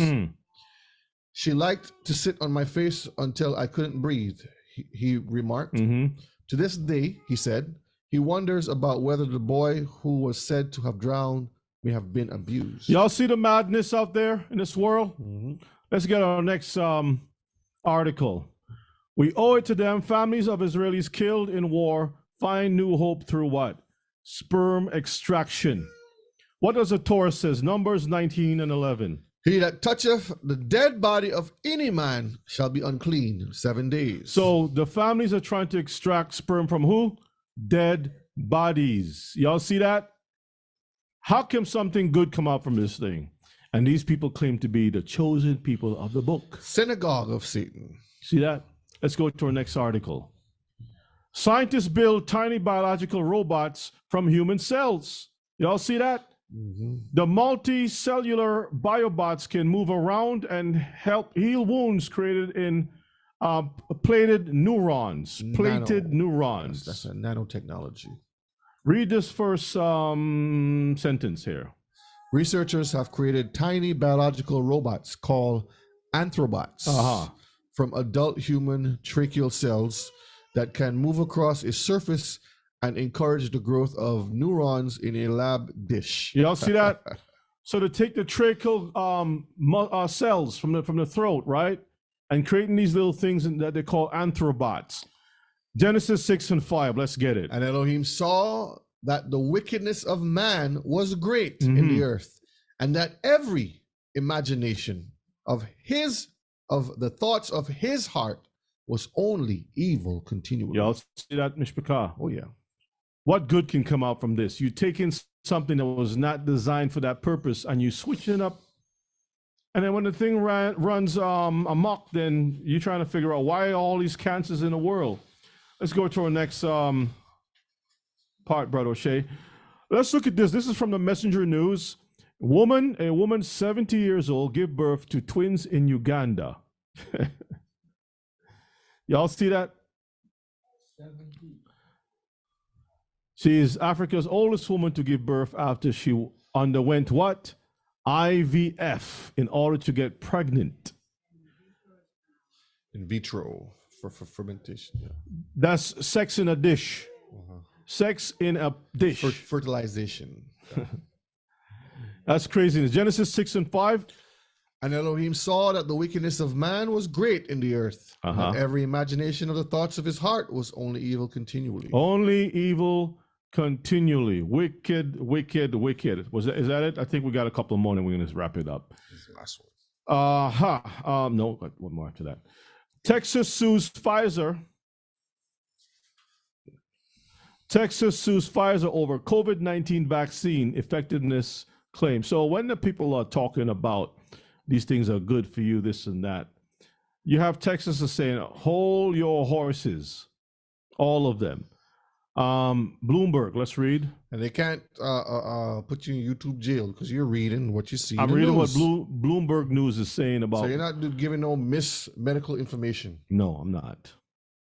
Bloomberg states Texas Attorney General Ken Paxton sued Pfizer Incorporation for allegedly misrepresenting the effectiveness of the company's COVID-19 vaccine. Mm-hmm. The pharmaceutical giant used misleading statistics to promote the vaccine. See that? So they're lying to the people. Go ahead. And sought to intimidate anyone who questioned the product. Just like how these others, social medias, tend to intimidate people by canceling them. Go ahead. According to the lawsuit filed in a Texas state court Thursday, the conservative Republican is seeking more than $10 million in fines and a court order barring Pfizer from speaking publicly about the efficiency of its vaccine. Quote, we are pursuing justice for the people of Texas, many of whom were coerced by tyrannical vaccine mandates to take a defective product sold by lies. Coerced by tyrannical vaccine mandates to take a defective product sold by lies. Go ahead. Paxton said in a statement, the lawsuit follows a probe launched by his office in May into 3 major drug companies related to claims about the effectiveness of the vaccine. Paxton has been a vocal opponent of COVID safety mandates since the onset of the pandemic. All right. So we can see, brothers and sisters, how we've been lied to all along. In church, we're lied to. In the media, we're lied to. Let us stay in the word of the Most High. Check this out, Mishpachah. The set apart Amish people is growing weed. Weed. Y'all see that? Inside the booming business of Amish cannabis farmers in Pennsylvania, where a green revolution is on the way. Growers hope to sell 3 million worth of crops to mega firms in California and the Midwest by 2025. Check the guy out with the Amish uniform with buds. And rolls. And the question I always ask is, why haven't they let our brothers out of prison that they put in jail for an ounce of weed 10, 15 years ago that's still in prison? But these people come around later on and change the laws, and now they're making 3 million worth. I told you before that these people can do whatever they want and get away with it. And those brothers still in prison. Yep. We cannot do the same thing that the Gentiles can do. So with that said, Mishpachah, we're going to stop here. We're going to stop here. I think you got to go back. We're going to stop here. I hope everybody has learned something today. I hope that you can clearly see even when you read the commandments, you cannot read it just with one eye. You got to read with both eyes open, because you can see clearly that the Most High have already set things in place a long time ago people read these things, they don't understand structures and so forth. I mean, think about it. There's a saying in historical facts, right?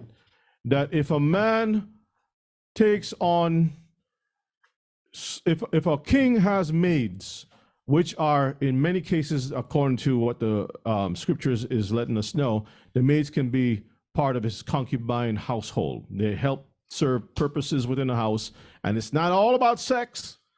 But according to Deuteronomy, Exodus 21, the man cannot withhold that part from the woman. He has to give her everything across the board like he would his other wife, right? Okay, so they have acknowledged that if a king has maids and a man sleeps with one of his maids, it is equivalent to the man trying to dethrone the king. Yes. It's a challenge to the throne of the king. Where in the Bible can we remember something like that?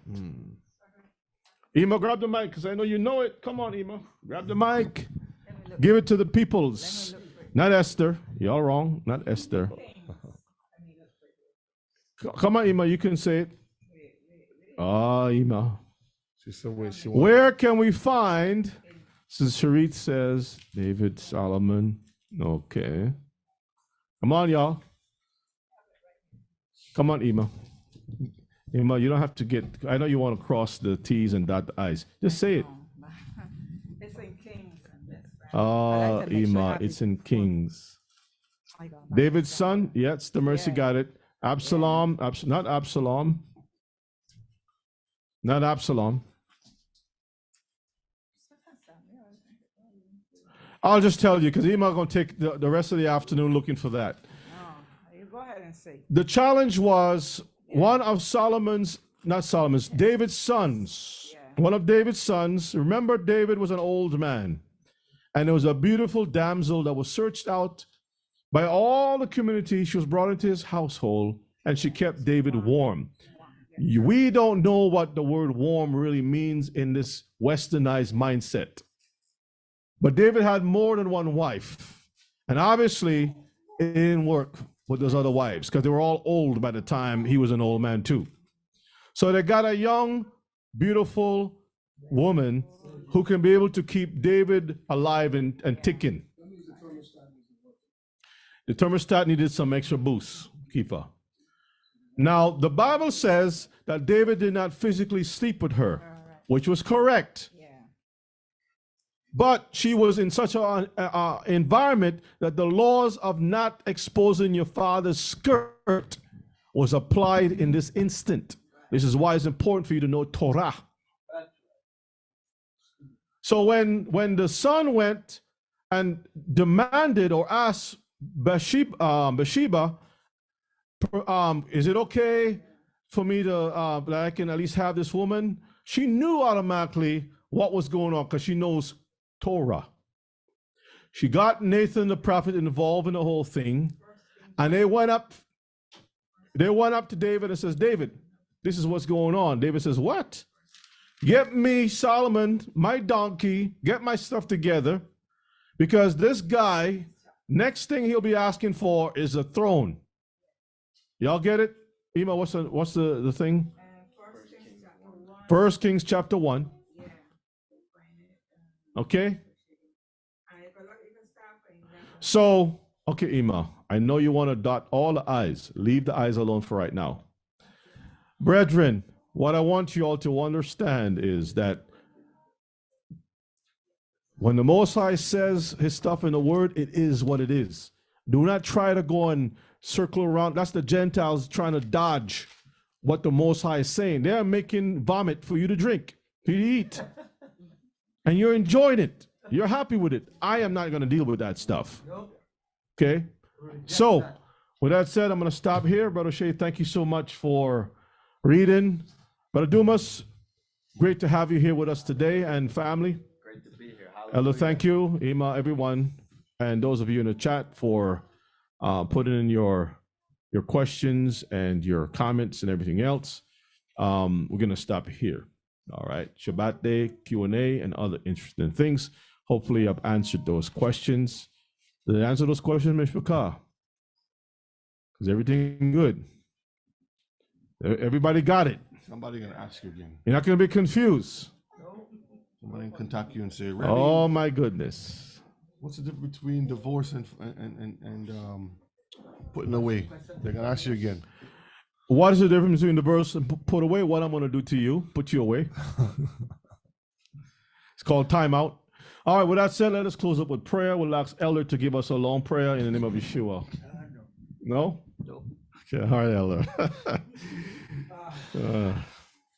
Almighty Father, we thank you for the service today. We thank you for the teaching. We thank you for each and every one of us that participate and learn. We ask you, Father, to have mercy upon us. Bless the offerings, bless the food, and help us to enjoy the rest of the day, because we ask it through your Son Yeshua, we pray. Amen. Amen. Let the The words of our mouth and and meditation of our hearts be be acceptable in your sight. O Yah, our strength and Redeemer. Love you all. Stay strong. Remember, tomorrow night, Brother Shea is going to be here with Friday Night Live. Shalom.